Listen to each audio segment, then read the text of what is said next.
Hello, everybody. We are back with the Irrelevant Podcast, episode 47, I believe. Um, I'm here once again with Jason. How you doing, man? Fantastic. That's great. It's the same as usual at the guitar store and whatnot, and Yeah, all the everything's usual same as jazz. usual. Nice. Nothing. No news or anything like that. I really wish I had news, but I just, for the life of me, can't think of anything. It's just one of those times.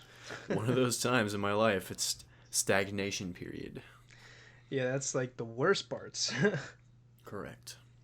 Right, because it's like the worst workout you could ever go into is the workout where it's just like nothing happened to you that day. Or sorry, that's the most boring workouts, right? Because if something shitty happened to you, then you can just have the workout. You could get out all of the anger, right? But then if on the other end, like if something awesome happens to you, you're just having a great day, you just keep that high, you know. But if it's just like a boring like regular day, going to the gym feels like the worst thing ever. I know, I have no motivation to. I've been forcing myself tremendously to just even do one machine. It's embarrassing. Yeah, I mean, I still go, right? Because I mean, I know it's gonna feel good after, but it's just like Yeah. like getting the ball rolling on those days is just like, ooh, No, I know. Jeez. where like the ball is like already rolling on a day where it's just you got the high or you got the big low, you know. Yeah, and I'm still in that state where if I miss like 1 or 2 days of going to the gym, my mental is just fucked. I don't understand.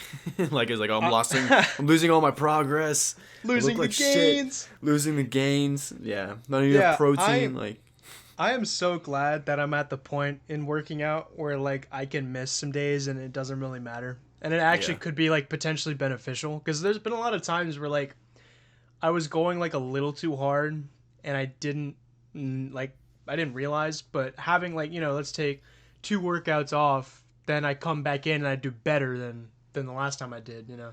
right. Um, I mean, yeah, it just depends on how you look at it. Because I think if you get like paranoid that like you can't get a work at it, like you're not working out in a healthy way, in my opinion.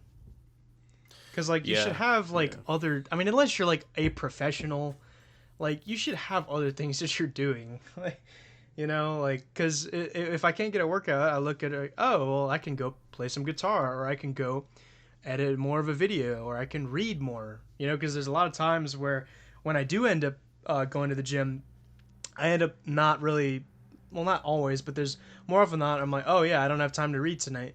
Whereas like there's times where, like I've had to I had to leave the gym early or I couldn't go at all. And I'm like, oh, I read this much more and it was great. Or some other thing, or like a movie was on with my family, or we were just kind of all there and we just had like a nice family meal, which you can't always do if like the whole schedules are different.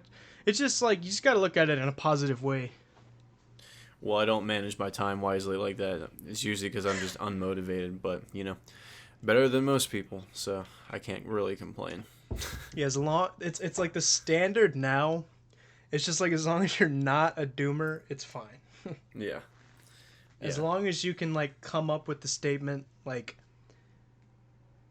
um uh what was it like, as long as they can come up with the kind of statement like they don't want us to work out, like I can accept that. I mean, obviously there's more to it than that, but if you can like think to that level, I'm proud of you, you know. I don't know. I mean, it's all a mindset. What's funny in my gym is that Monday through Wednesday is the busiest, and then it trails off for the second part of the week. But I think Monday is probably the most slammed. The parking lot is full. All the machines are taken, and I don't know what it is. Every time it's busy in this gym, people just take extremely long time on the machines, more than usual. Dude, you know what I can't stand in a gym is like some dude who's like he's like really big and like you ask him for a spot and like he just like doesn't give it to you cuz and I'm like, dude, like why do like I can't stand people that just like look down upon people that just like want help in fitness. Like like you should be like flattered that somebody like looks at you and thinks, "All right, this guy knows what he's doing. Let me ask him for some advice or hey, give me a spot." Like come like help people out, you know? I've never experienced that. That's the one cool thing about where I go is most people are friendly and down to earth, and they're actually willing to help you out. Some people are really anxious and impatient, so if you're like on the machine, they always just come up and ask you what set you're on, like all the time. It's so annoying. But No. I don't know. I don't have the Planet Fitness adult phobia of going to the fucking gym, so most people are cool here. Well, Planet Fitness is garbage anyways, so Yeah. yeah. But like that, yeah, like for my gym, the Monday is really busy, and also Thursday is really busy. Yeah, because people want to get one in before the weekend or before they go drinking. Yeah, and then like Saturday mornings are pretty busy because like all the other mornings are like just whatever. Yeah. Um, like yeah, I mean it just depends on like the time of day because like the rush is typically like 5 to 6 or something like that because that's when like everyone's like out of work and they just want to get a workout in. Yeah, like 5 to 8, I think, for mine. Oh yeah, yeah. Before that, if I get in like 3, that's like really early. But there's rarely I can get in that early. Um, I mean at this point I'm getting in at like 6 at times, but it's fine because like my workouts only last like an hour anyways. Like I can't. People that like, I mean, obviously depending on what your goals are and whatnot, but like I cannot work out, especially in the way I do, for like 2 hours. It's just I can't do it. Yeah, you don't really need that long. You just need No. to target your core muscles, do a little bit of cardio, and that's pretty much it. Like, you don't have to fucking exhaust yourself every time. It's probably stunts your growth more than it grows your muscles, I would guess. Oh, it does. And also like people think that cardio just means like running. Like you could do cardio with like you're just doing like lunges, like you don't need to, or just Yeah. some workout that just like, you know, it's high intensity, or something like that and like it's hypertrophy. Like that's cardio. It Yeah, doesn't something have to. aerobic. Exactly. Like I mean, for some people they can get that in with the running or treadmill. I'm not the biggest fan of that. I mean, I actually I started doing a little bit of it recently, but I just can't get into it. Yeah, it bores the shit out of me. I can't. I'll do it for 5 minutes and then I'll get bored. And then when I get bored, that's when I start getting tired. And then it's just game over from there. Like, I can't do it. Yeah, it's better to do it post workout because if you do cardio like pre workout, that drains like all of like your immediate energy. Yeah. That's why I just go to the sauna. Like, I don't even do cardio. I just Yeah. do weight stuff and then sauna. Because honestly, the sauna is probably my favorite part. It clears your mind. So all these studies said it's good for you. So hopefully you're not I'm killing yourself slowly. I mean most of those things that say like this is good for you, I typically don't believe that, but like with the sauna, like I've been in one, like there's reason to believe that it is, so Yeah, there's so many um claims that people make on how good the sauna is for you, but I don't know. As long as it's not inherently awful for you, you know, I'm fine with it because I really enjoy doing it. It's really right. like, yeah, every like repressive emotion you can think of just fucking melts in there. So I highly encourage it for you damaged individuals. Yeah, but like yeah, exactly. It also just like your body, like it just feels like, I know this isn't happening, but it just feels like the excess fat is just like melting off. It's such a like a crazy feeling. um Yeah, I think I, it's just water weight. Like I don't know if it actually makes you lose weight, yeah, but it's not fat, it's just like, yeah, because when you lose water weight you look drier, like that's what bodybuilders do to like look um really, because you see all of like the fibers and everything. It's just because they essentially get dehydrated for like 48 hours before the meet. yeah, um yeah, I mean that's why people that like, it's like when you drink alcohol, that'll like make you look like like it'll make you look like jacked, so to speak, but like that doesn't mean that's like, good for you. yeah, nothing But extreme like that's ever good for you, and that's why I hated cutting weight. I never no, cut. fought, but I did football, and like I always was between weights. I always had to shed like 10, 15 pounds, which is not really that much, but it was really annoying just like forcing myself to do these awful diets just to lose weight for like they don't even check you again. You just have to do it for the weigh-in. So it's like there's no point really. Yeah, where it's like It's if you're that gonna, close. right, I'm like if you're not even gonna, if you're just gonna totally just like like just forget about all the dieting right after you do the weight in, then like what's the point in the weight in? Like you said. Yeah, especially if you gain it in muscle. Like I'm not obese, so it's like the more, like it's the more like I feel like the more pounds that I lose, it'd just be more muscle. If I just starve myself or eat less calories or drink less water or like you said, dehydrate myself, 2 days before. So like it's pointless. I get like the mismatching of weight classes and that's dangerous, but like if you're so fucking close, like what does it matter if you lose another 10 pounds? Like it. Yeah.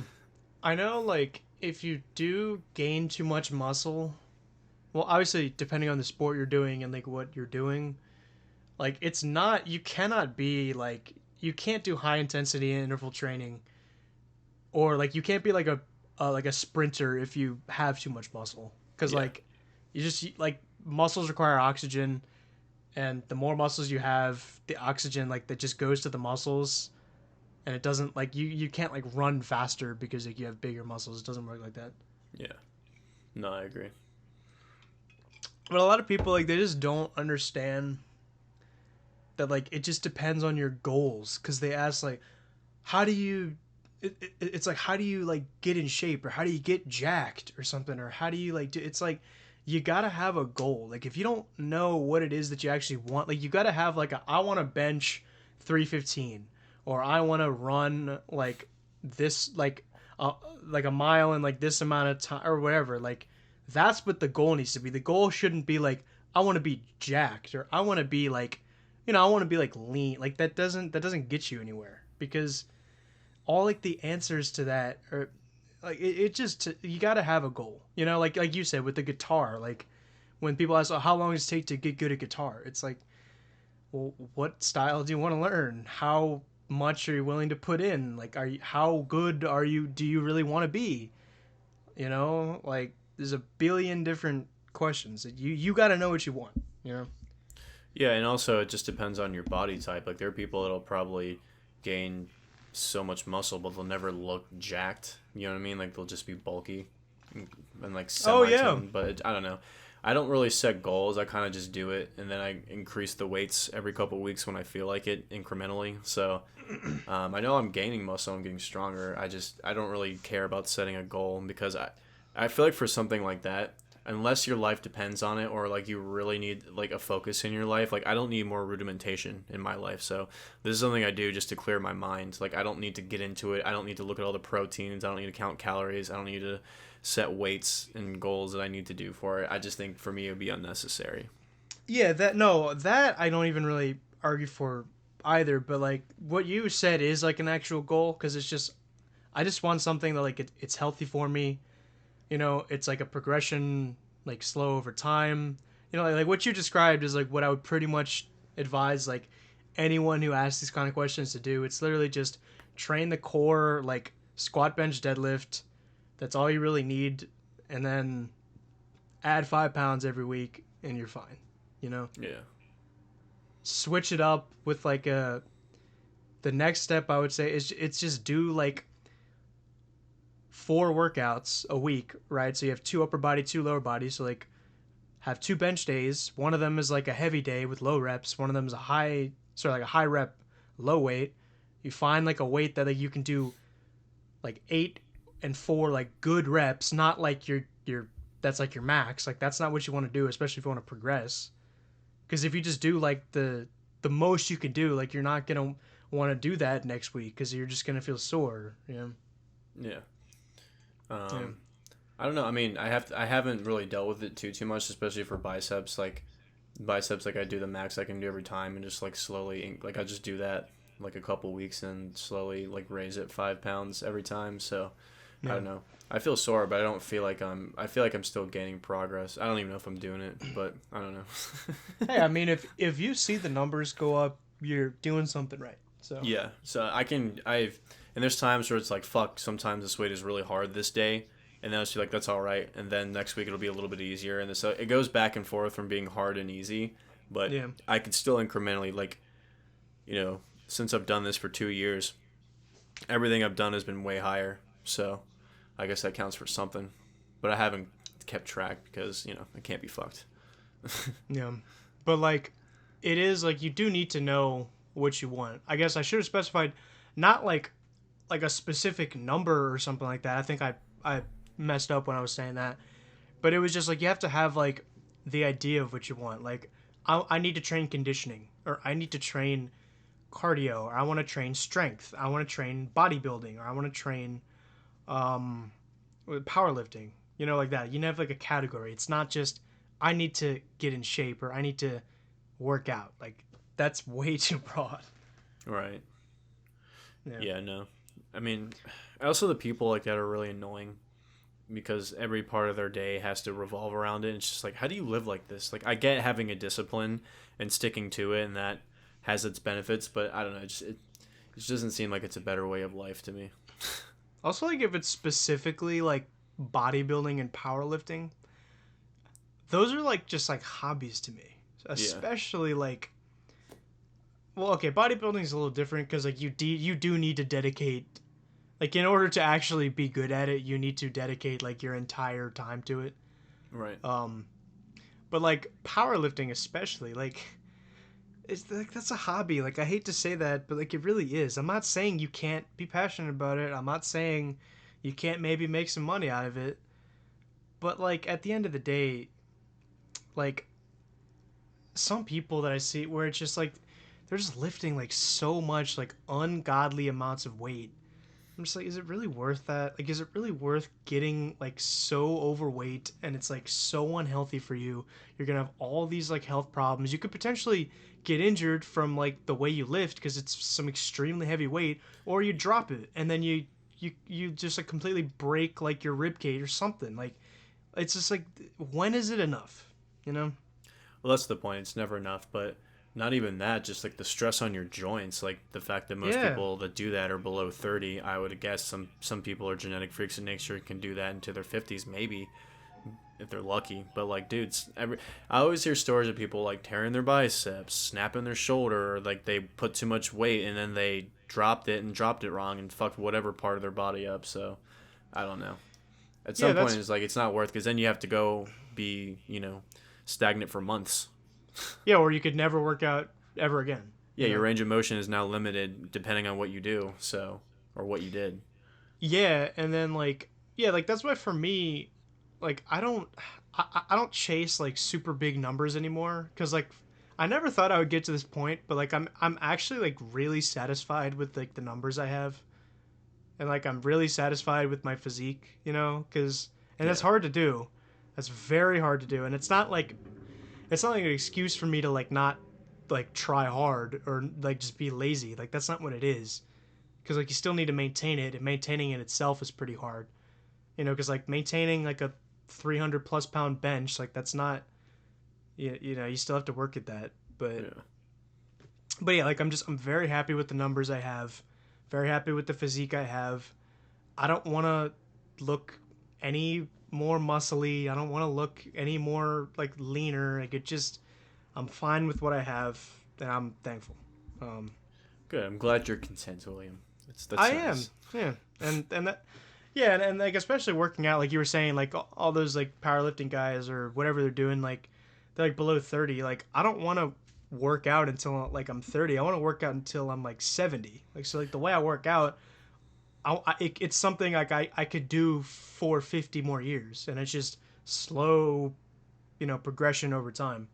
Yeah, and I think there was a study, and this should just be common sense, but obviously they have to have data back to prove it. But like, if you start when you're young and you don't kill yourself, and you just, you go on a progressive, steady, healthy workout routine, like you'll retain not even just like with your physical appearance and like your bodily functions, just like your mental state and just like your wit and your um, just everything. It just you maintain it, and I think like cause like I see a lot of guys in the gym that are older, like they're really old, like in their 60s and 70s, and they're still lifting like they're not lifting like heavy weight, but they still lift a decent amount that I would say some people in their 50s couldn't even do because they fucked their body up so bad. And then there's one guy, he's probably in his late 50s, early 60s, and he's doing insane tons of weight. So definitely if you keep maintaining it healthily, as pretty much for the longevity of your life, you will not regret living the latter part of it, and like you won't be in that much pain, I don't think. Yeah, I You mean won't be it's as like dumb. yeah, it's like investing. Like if you start doing Yeah. it when you're younger, you learn it, you learn the disciplines and everything, but that you don't go overboard and everything. You don't go too risky. Yeah. You know, it's very sustainable. Like it's a good way of life. You know. Yeah, and I wish I would have started sooner, but I think I'm still fine because I don't have any health problems and I'm not 30 yet. So I'm glad that been making the changes before everything starts getting too late. So right now I don't have like joint issues or anything like that. So Yeah, I fortunate. know. Right. I mean, like I know it's like nice to say like it's never too late to start, but like starting in your 30s is like not the same as starting in your 20s. Yeah. It's like just not the same thing. Oh, I agree. Or man, or like starting in your 40s, like man. Or it's like the boomers that's try to start working out cuz like all their information is like literally like wrong and like they just end up like on the treadmill and like that's it. And I saw some people have heart attacks because I think it was the when snow season comes, Right. the number one silent killer is when people try to shovel snow and they're not used to exercising, so you exert a lot of energy and your heart's working hard for that. So fucking people That's just drop dead snuffling snow or Jesus Christ, shoveling snow. how like do you really have to be like that good at knowing how to exercise to shovel snow at an efficient rate? Well, no, it's just the fact that your body is not used to that intense level of like activity. So then the people that Oh are yeah. older that don't exercise and they do something that's a little bit strenuous, they have a higher risk of stroke or heart attack because their body's not used to it. Especially if they're not getting enough nutrients or they're just eating like shit. Which they do. Yeah, fucking boomers love fast food. We've already The beat that one to death, but Yeah, that's a beating a dead horse, man. oh god. Anyway, Yeah, well anyways, so Jason made another playlist. He loves the playlist. I do. um and I mean I kind of adopted the style anyways. But it's by I don't even remember the band's name. God damn it. It's a very iconic name. It's very stupid. How do you not remember it? Let me see what it was again. Once I see it, I'm gonna be like, oh yeah, yeah, Five Finger Death Punch. Yeah, Oh right. man. So So yeah, if you could give some exposition, please. so these guys were probably one of my favorite bands in high school. Mm. Just all the angst and aggression, but they I love them and hate them at the same time because all of their newer albums are garbage. It's just they're one of those bands that are just they're very cringy as people and that kind of synced into their music as the albums went down. So I only picked like off of their first three because those were in my opinion like super solid albums and it's it's a very like they're a big band. They're probably like close to like Metallica level where a lot of people know who they are. So like they're not really an acquired taste. Like even though they're still heavy, but they still have traditional pop structures and melody and verse chorus, blah blah blah blah blah. Even though they're just technically a hard metal band, but they have a lot more stuff that's a little bit more emotive than most people would realize, and that's why I like to showcase some of that stuff on their earlier records as opposed to the new stuff now, which is just like I don't even know how to describe it. It's just like the local Monster Kyle in your neighborhood making music. It's just awful. The But Monster Kyle.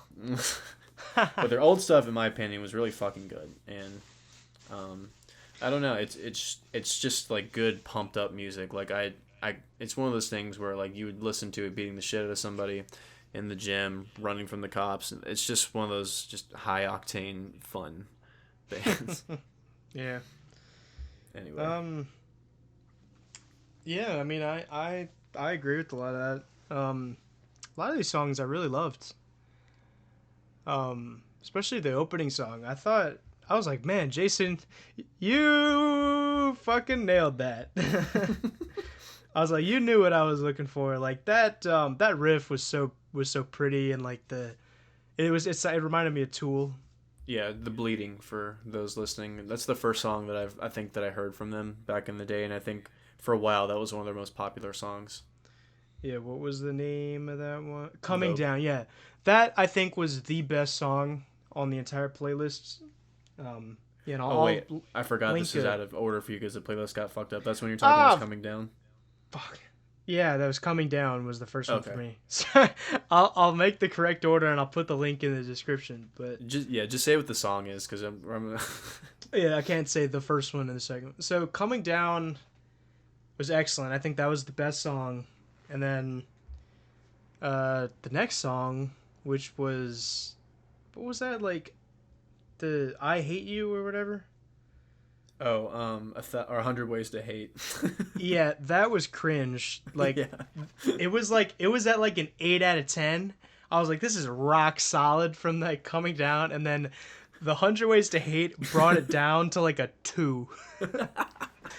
I It threw was that one in like there because I thought like I knew you're not gonna like this one, so I'm like I'm just gonna throw this one here as a surprise. But I like on mine, it's like the fourth to the last song, so like I try to make like it right. solid So that throughout the whole one. So I'm like I'm mad this got fucked up because I hate that's the second song we listened to. yeah, cuz I was so surprised. I was not expecting that turn of events. Now, so we got that. Uh, yeah, so 100 Ways to Hate. Parts of the actual guitar playing was cool because I was like galloping kind of stuff. Yeah, their guitar players were awesome, but like it's honestly The his lyrics. word, His like the lyrics are just the lyrics cringiest. and the and the singing because like remember I told you like the this kind of like music like metal like Gojira their guitar and their singing is the heaviest like I could listen to, and I still really enjoy it. Whereas this, it just dips over the line. The singing is stupid, the lyrics are stupid, and it's like the guitar isn't enough to like save it from that. Um, yeah, and that makes sense that they're saying they're cringe as like people in real life. I wasn't expecting, sorry, I was expecting that. Um, They're just no, one of those people like they kind of had that like that Suboxone tough guy. I'm battling demons. Raise your hand if you've gone through rehab. Ton of people, and then after they just kept getting more success, that mentality just came out more. Like I'm not one to fuck with, like stuff like that. And it's just like, all right, this is. yeah, like it's not like that. That like concept can work. It's just it can be easily cringified. Yeah, Um, the last two songs from the first five I listened to, I really enjoyed as well. I really this guy his voice is incredible. yeah. His singing voice is awesome, and so the screaming thing was I didn't know it's gonna be hit or miss because like he enunciates a lot when he screams. Like it's not like just gargled mess or it sounds like burping. Like I can actually hear the words that he's saying, so it's like really Yeah. aggressive. And the same thing with Gojira too, because I feel like you can understand more words with the singer for Five Finger Death Punch than you can with Gojira sometimes, because just like with the styles, because the dude from Gojira legitimately growls, whereas this dude kind of just like I said, his screaming is more enunciated, but his singing voice is really good, which is why it irritates me so much. They were my favorite band back in the day for this reason, but then like as the years came by, and also because I got older and had more, not sophisticated tastes, but less like angsty tastes, and it's just like, come on, man, it's a fall from grace. Man, it got that bad. Well, because like I remember back in the day, they had a very good reputation. Like there was no drama with them. Like their first three albums were really solid. They were like a band that was untouchable, and then it switched, and then they just became the laughing stock of the metal community, which is it's really funny. Damn. Yeah, 100 Ways to Hate was a taste of that. I really loved Mine. Yeah, that was a great one. Yeah, a lot of these songs, even if I can't exactly remember the riff on them as well as I did with Coming Down. Coming Down, that riff was just like that was playing on my head in a loop, you know. Yeah. Yeah, a lot of the riffs Um, in these albums are pretty great, but some of them are just good songs, like with like the structure of like traditional like singy songy, and you don't really care about the guitar parts. But a lot of them, the other ones that are pretty riffy, I really like too. yeah, From because them. like right, because songs like Mine or Bad Company, like I was paying attention more to the singing and like the lyrics and whatnot. Yeah. But then so from the other songs that you sent, what was the first song from that one? I have the songs here, but I don't know if it's in the right order. Is it Wrong Side of Heaven? Yeah. Yeah, I like that one too. I like the like the singing and whatnot. I like it. Just sounds really pretty, like the note Yeah. choices and everything. Um, American Capitalist, that was cringe. I love the guitar riff on that one. Yeah, I mean, yeah, it was better than 100 Ways to Hate in that regard. Whereas like singing and lyrics are cringe, but guitar is like fine. The one in American Capitalist, the guitar was a lot better. Yeah.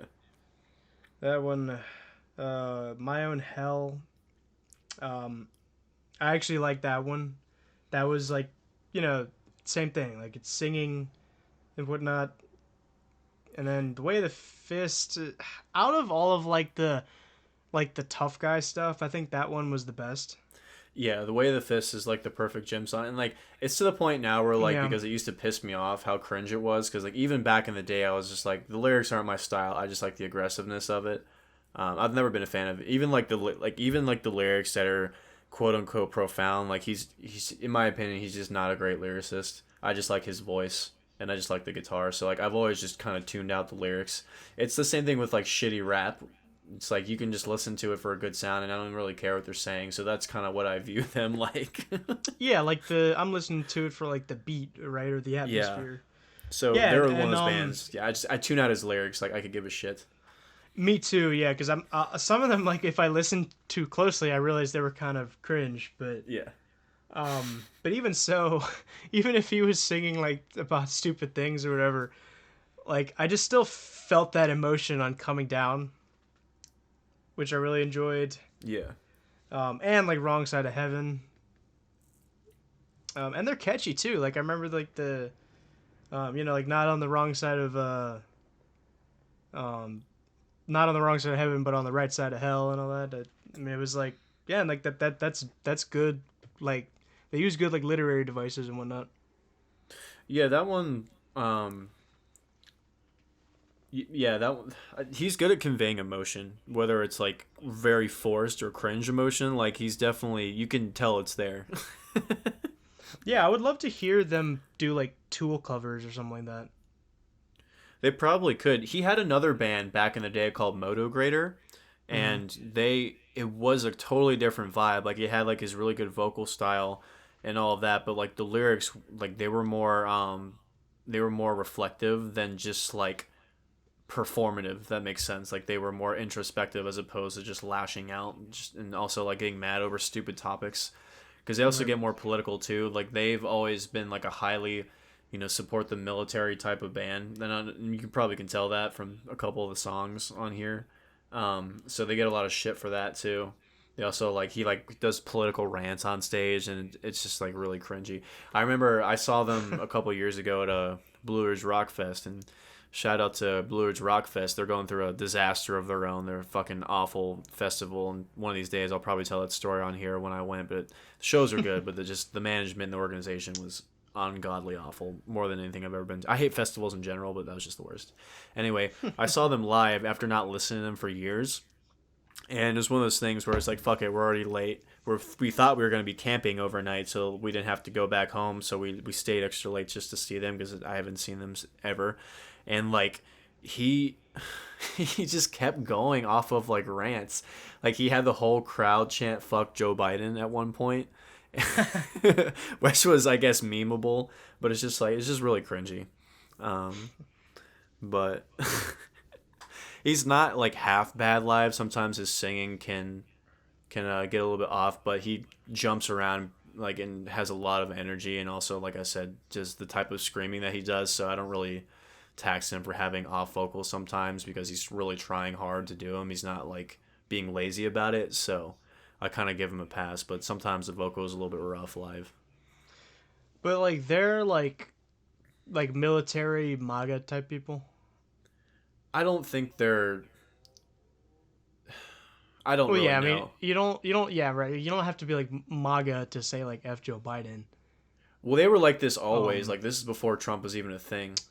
I got you. So Um, they've always just been like the tough guy, military bro, cargo short, camo, you know, fucking That's just kind of been their persona for a while. Right. I think the most like military esque song is "No One Gets Left Behind." Um, That is definitely. but that one was more of a criticism on like the politicians than it was like a pro military song, I guess. I think I they're more guess like I in support of wasn't like. veterans. Like in the music video for Wrong Side of Heaven, the whole point of the video is like they were showing the story about guys that used to be in the military and now they're homeless, and like it shows like them like fighting and on drugs and shit, and they kept throwing out statistics during the music video of like how many soldiers get addicted, how many soldiers are on the streets, how many families have been broken up, Yeah. and then at the end it said like the suicide death rate of like former veterans, and then it gave you a bunch of hotlines to call if you want to help volunteer and shit like that. So I think they're more like pro veteran than they are just supporting the military industrial complex. Yeah, cause like I'm the same way. Like I support veterans, but like I don't support the military industrial complex and whatnot. Like, Yeah. but people think that those are like inseparable when they're really not. Like Metallica, like Master of Puppets. That's like the whole theme of the album is like people like going to sent to fight over like nothing. And like it ruins everything. It doesn't really do anything good in the end. Yeah. Yeah, like they're not like necessarily scorning the military. They're just trying to have people be more sympathetic to veterans that just, yeah, like you said, like they come back and like no one helps them. Just they end up like their lives are ruined. They self destruct. Yeah, and I think the more people you talk to, or the more people that I've talked to that have been either left wing or right wing, most people can kind of say the same thing. I mean, people on the left are more critical of the military, but none of them are, critical of the people that go fight for them. Because, I mean, they understand the trap that people are in. They need money. They sometimes pays for your college, and then you can do like you also like most people don't realize how many specialized jobs there are in the military. Like you can have a highly technical skilled job and probably never see combat, or you join like the band or whatever. So you can do a ton of like. I was watching this video. It Oh was yeah, like it's. I think it was Sorry, go on. Yeah. I think it was Jubilee or Cut or one of those videos where they like line people up and they have them do like social experiments. So they were doing an IQ test, and basically there's a bunch of different people on there, and they had some people with degrees, some PhDs, masters, and they had a guy in the military, and they were basically ranking people by what they thought their IQ was. So everyone ranked the guy in the military with the lowest IQ, and they were being very condescending to him. They thought because he was a Marine that he was stupid, but I No. don't remember. I don't remember what job. I mean, that is the joke with people in the military that the Marines are the crayon eaters of the universe, but Right. they didn't realize the job this guy did, and I can't remember for the life of me what it is, but it was some technical job. And someone asked him like, can anyone in the military, or this girl that she had a PhD in biology or cancer research or some shit, and she asked him, can anyone do your job? And he was like, no. And she didn't believe him, so they all ranked him last, and then he got like the second highest IQ because whatever he did for the military required like a lot of critical thinking and technical skill. So he wasn't just like a ground infantryman. Yeah, and like that's like the critical thinking and all these things, especially under like high pressure situations, are not easy. Like people that love to just like scoff at like what other people think, and they're just like, oh well, you're not critically thinking. I'm like, you're probably not. Like Yeah. when you really think about it, you're not critically thinking. Like just because like some study or some news station says that you're critically thinking, that doesn't mean you're critically thinking. But I can't stand that attribute in people when they have to really go out of their way to explain how good they are at something, or like they just have to let people know what they're about when they're probably the opposite way in every aspect.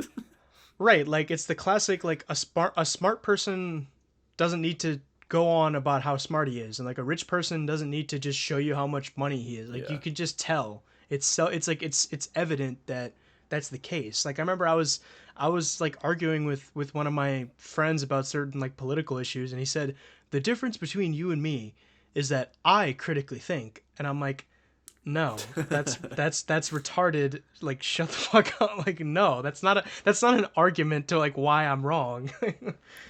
It's like I possess the skill, you don't. And I'm like, that like who cares? That's like a statement. You're not like actually arguing with any logic or reasoning, even though you say you do, but you're not.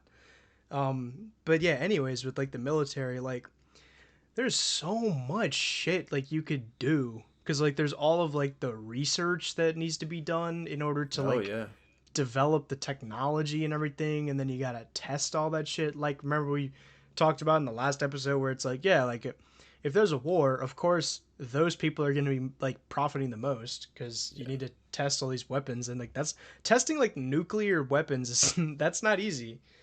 yeah. um Yeah, and also too, I know a lot of really fucking stupid people in the military. Like I said, it just depends on what job you do. But obviously, to make a blanket statement, because like it's one thing to criticize like why we're in certain countries or what's the actual goal of our government and what's the yeah, reason. Like most people can theorize that most war after World War II is because they just wanted to test weapons, and so now we can't do that. We have to do proxy wars. But I don't know. It's also like I mean, oil, poppy seeds, fucking setting up klepto states, whatever the fuck, right? You can, I mean, yeah, I mean, it's yeah, been because for self interest or a selfish interest for a while, but I don't know. I yeah, think like yeah. people misunderstand that like you actually have to be very skilled to do a lot of jobs in the military that most regular people don't have the mental capacity or the physical strength to do. Um, but again, there are also a lot of fucking idiots in the military too. It just depends on what they do. Right, yeah, it's like yeah, right, it's like the intent of the military. It's like, well, are they doing it because of this or because it's like it doesn't matter. It's all like malintent. Like we all know that it's not for good Yeah, reasons. Like why we're ex- in all these countries, cuz like when I just see like conservatives and like liberals like arguing about that, or it's like they're in it because of this reason or this, it's like it doesn't matter cuz they're in it. That's like it's like a lot of the issues, like I'm sure you'd agree. It's just like if you just take away like the labels we like put on people, like we agree on like a lot of things, I know. you know? And But yeah, people, because I and mean, the other thing is like people don't realize they just talk. So whenever they're in a scenario like that, where it's a real world scenario where they have to test their IQ and they don't do well, then their fucking reality shatters, or they get placed in situations that they judge. But they've like, I don't know. It's always like people say shit until they actually get involved into the thing they're saying, and then they change their mind because they actually gain a real world perspective. Like, yeah, yeah, I do the like same thing. I'm not gonna pretend I don't because there's some things where I guess oh like yeah, yeah, in my yeah. life like no I Go ahead. got this and then I go I'm like holy fuck I don't got this. Like it's just you gotta humble yourself. Yeah, and I mean, we're not everyone is meant to be for those kind of jobs like in the military, Yeah. like these high stress. Like I mean, that's what makes it special, right? But I mean, I'm not saying like I mean, like you can find because everyone can do something well. Like I'm a big believer in that. But it's just like, I can't just like go try out for the NBA. Like it doesn't matter how hard I try, how much research I do. Like I'm just not gonna make the NBA. Yeah. And that's why I think it's funny why people, especially sports fans, I think they're the worst offenders of this. Like Hmm. they are the biggest backseat drivers. Like they will criticize every aspect that they should like tell people what the players should have done or if they or even worse if they were there what they would have done better. And it's just like No, no shut up. fucking way.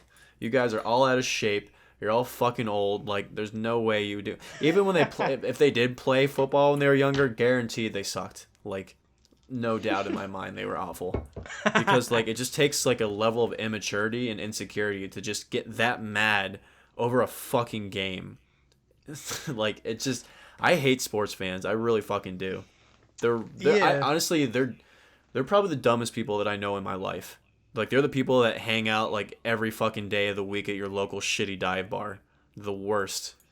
Yeah, we're They're gonna always like watch. they always have a GoFundMe for something. They're always something fucking stupid's going on in their life, or they're really annoying. Like they're just honestly the worst people I've ever met in my life. Yeah, those kind of people like are the kinds of people like I want to be around the least. Yeah, Like I don't and know, like because I'm like, what are we gonna talk about? that's Like, all they talk about. I hate football season. Everyone will not shut the fuck up about it. It's like for yeah, I four know. months or for however long. It's just oh my god. Yeah, I'm not saying like you can't have like an interest in sports, but like come on, like it gets to a level where it's just like you gotta pick up hobbies, like because Yeah. I'm not because I know for some people watching football is like the equivalent of like you or me like watching Narcos Mexico or something, and that's cool because I mean you just gotta pick whatever your rewinding relaxing thing is, but No, no, what I mean is like I like, like watching sports. I don't like watching them all the time. I do enjoy them, but like yeah, they it's can be like if I fun. was Yeah. watching Narcos and be like, oh, I would totally would have acted better if I was in this scenario, or oh, like he shouldn't have done that. It's like if that was that annoying, or it's like if that's all I talked about. Like if I invited my friends over, I'm like, no, bro, we gotta watch Narcos like right now, and we gotta watch 4 hours of it, and I'm gonna be upset if something I don't like happens. Like that does not sound fun. I would not like to do that. Thank you. but You but can blow I me, was sir. but right, but also I was just kind of saying like it's the same kind of thing where like like people that like watch too much Netflix or they look at too much like Instagram or something. Like sports is just like another form of that to me. Yeah. It's just another like part of like Plato's cave, you know. It's just bread and circuses. Bread and circuses with a little bit of milk. If they give them bread and circuses, they'll never revolt. It's the classic like age old that. Yeah. But Yeah. yeah, like some sports like can actually be really fun to watch, especially if you are into it and if you play it in the same way that when you play instruments, you really are into the music scene and you're into Yeah. like what's coming out and whatnot. Um Yeah, I like going to games more than I like watching it on TV. I do oh really enjoy yeah, going to games a lot. 100%. Except Yeah. baseball. Baseball's fucking boring. That or Yeah, I agree golf. with you on that. Yeah, I agree with you. Like I went to baseball games when I was younger and I remember just sitting there being bored, but like every football, basketball or soccer game that I've been to, I've really enjoyed. Basketball, I think, is the funnest one, Oh, especially when I you're there, because love like yeah. you Oh, get to it's like so jump fun. up like every point. It's just, especially if you get like good seats like at a booth. Those are nice. Yeah. I used to go one to VCU, Virginia Commonwealth University. Their basketball games, they were awesome. Their halftime band was really fucking good. They had Really? good dancers. They always shot t-shirts. They always did prizes. I remember one time my mom like shot a half court shot and made it, and so everyone like they were doing a deal if someone makes a half court shot, um people get like free pizza from Domino's or some I can't remember what the actual chain was, or a very heavily Yeah. reduced pizza. So my mom fucking sunk that shit halfway, and everyone's cheering. Hey, that's nice. Yeah, so VCU's games are really fucking fun to go to. I haven't been to one in forever, but they used to be the shit. It was high energy. Even if they lost, it was still a good time. You ever been to like Redskins or something like that? No. I've only ever been to a Steelers game, but I don't remember who they played. But I remember my friend was a huge fan, so we drove up to Pittsburgh because he had an extra ticket. So I've seen a Steelers game. I've seen a Caps versus Pens for hockey. Yeah. I've never seen any NBA games. I've only ever seen college, and I've never seen any professional soccer games. Well, I don't think anyone has seen a professional soccer game. Well, yeah, like people go to DC United or Well, I was joking, just because I like that's not as like popular. oh, yeah. Well, now that Messi's in the league, the ticket sales are like way up. I was about to say I feel like more people care about soccer these days, especially with like we have more Latin population because a lot of guys from Central South America love soccer. So like I'll go and because I have a couple of friends that play, so I'll watch them play and like dude, it'll be like a Wednesday or Thursday night and it's slammed. Like it's school night, but there's so many people that go and watch the games. Like soccer's I think making a big comeback in this country because all the Latin people. Oh yeah, and like especially in like the Northern Virginia area, there's so many leagues Yeah. Oh that you yeah, can dude. There's a join. fucking indoor, outdoor, co-ed, man, woman, child, whatever you want. Oh yeah, exactly. I Yeah, mean, soccer's big here. I'm not good at soccer like at all. Just because like I'm not coordinated at all when it comes to sports. Like Look I goofy as fuck, probably. I do like I'm fit. Like I can run around and like it's fun, but like I cannot like I can't dribble balls to save my life. I can't like do footwork with soccer and like kickball. Like I can't do it. I'm just I Jewish people don't play sports. Like they just don't. Yeah. Right. Oh So man. like So that's the genetics I have to work with. And with that, like I'm not. That doesn't mean I'm like automatically gonna be obese, but I just can't do that. Right, but like playing soccer is just fun, like running around, and then you just, you know, you get a certain high from that. And also Yeah, basketball. Even yeah, like I basketball's said, fun. I am like the worst at basketball. I cannot shoot, dribble, or do anything stylish like to save my life. But I can play decent defense, right? Just because like I mean I'm not like a big guy, but I can like tower over people, right? I can like I got the good like instincts and reflexes and whatnot. And it's also it's fun to just like when you catch someone off guard and then you just steal the ball like right there. Yeah, they get so mad too. Start throwing elbows and shit. It's like get one, Yeah. son. Juked. Yeah. Oh Yeah, yeah. when I played soccer, I wasn't that fast, so I was on defense, but I was really aggressive. Like I always got a couple. Like the reason why my parents put me in football was because I got like 2 yellow cards and 1 red card, because I would slide tackle people on accident. But once and this is all rec leagues when I was younger. But one season I played goalie. I was never on a travel team, but I won a championship playing goalie. It turns out I was really good at doing that, so they just stuck me on goalie because they just wanted to try it because the goalie was out one day, and then I just was better than him, so they switched him to defense, and then we won a championship. So I was like, hell yeah, dude. Hey. I would freak people out because like they would make a break for it, and I did the one thing you weren't supposed to do. I would like charge them, and then like I could tell the people that would like croak under pressure, and so I one dude like did not know what to do, and he was waiting too late, so I ran towards him and I slide tackled like the ball, and like he didn't get out of the way, and I fucking like knocked him into the air. Really? I got carded for that, but he didn't do the goal and he missed the penalty kick. So get fucked, little homie, whoever you are now. Yeah. Yeah. Fuck it. I hated football though. That was the worst. I hated playing football. Did you play flag or tackle or like what you No, play? I did tackle. Yeah, that's I did like every team I've ever been on for football never won more than 2 games. It was so much conditioning and it just sucked. Like I yeah. hated the No, pads. It was always in the fucking dead of summer and it was humid as fuck. Like it was just an awful experience. Oh yeah, the workout. Yeah, exactly. Dead of summer. You're wearing all these thick pads and Ah, everything. fuck. No, that's not fun. Um, like also like, have you seen like the college like football exercise? Like it's insane. Like what these people do. Oh, the conditioning for football is ridiculous. Those dudes are monsters, man. Oh yeah, that I think is like the second most conditioning before like wrestling. I think. Well, obviously like fighting is number one, but I Yeah. don't like that's a separate sport for me. Like that's like a different category. Then wrestling?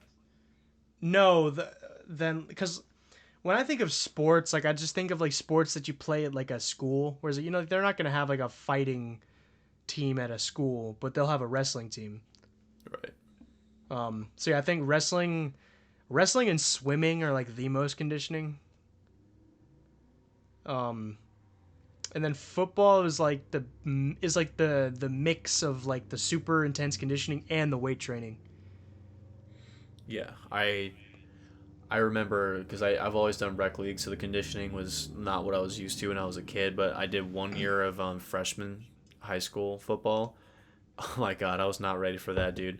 It was like camps. Like you literally would spend hours of your fucking summer conditioning, where it's like doing weights all day or like running outside all day. Oh, dude, it was awful. Like I don't Oh, think I I've ever bet. thrown up more in my life than like running suicides or running like around the fucking field. I can't remember what I think are called Indian runs, where the you're running in a Mm. straight line and the person in the back has to run all the way to the front and then Yeah, just keep and going. then yeah, Oh, I had to do that for wrestling around the oh, whole yard. oh my god.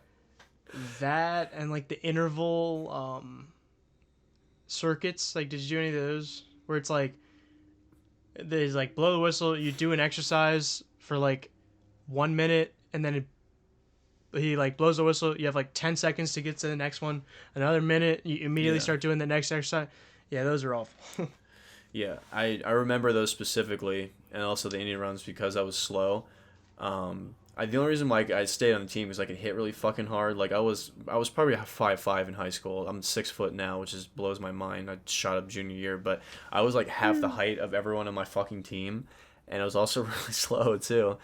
And when we would do the Indian runs, like we always would get punished because like every time because people were sprinting, I was just like, chill the fuck out, guys. Like this would be done quicker if we just kind of half-ass this.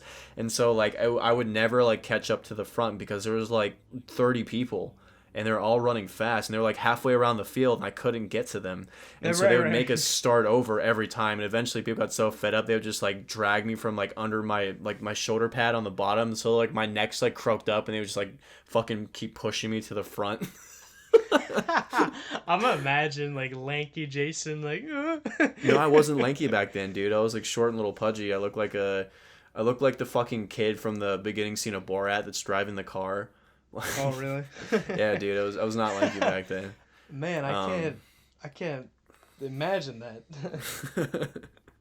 It's so funny. I think I still have a picture. My mom took a picture of me standing on the sideline. Like I look like these guys' kids. Like I have to see that. I have to make that fuck. the thumbnail. Yeah, like I literally like the top of my helmet was like to their shoulder blade. It's so fucking funny. But I could hit really hard. Like I had a lower center of gravity, so I could take people down. Like I was strong for my size, so I was a center. Yeah. I don't know, like I wasn't slow or I wasn't fast. They couldn't put me, anywhere important. But I snapped the ball and fucking hit people. So that's all I did. And like, I thought you said you were a receiver. No, I wasn't a receiver. I did. They put me on defensive end once, but they switched me to I think tackle. No, I can't remember what the positions are. But I was on offense. I was center. And defense, I think it was guard. I was next to the center. I think it's called guard. I can't remember. Yeah. But I did get one sack, though. That was fun. Oh, I bet that was like a really good feeling when you got that. Yeah. I fucking laid out the dude in front of me, and then I like fell on the ground and like pulled up on the quarterback's ankle when he wasn't looking and got him. Yeah, that's gotta be satisfying. Yeah. So we still lost that game, but win for me. Yeah, well, yeah. As long as you got the sack, that's what matters. Yeah. So that was fun. But yeah, I hated playing football. That was probably the worst. Yeah. I had a friend at the gym. He played receiver, I think for like George Mason for like a year, but like, he couldn't handle it. It said it was too intense. Receiver is a dangerous position, man. I would be fucking paranoid as fuck to be a receiver. Oh yeah, I mean you get laid out. You get fucked.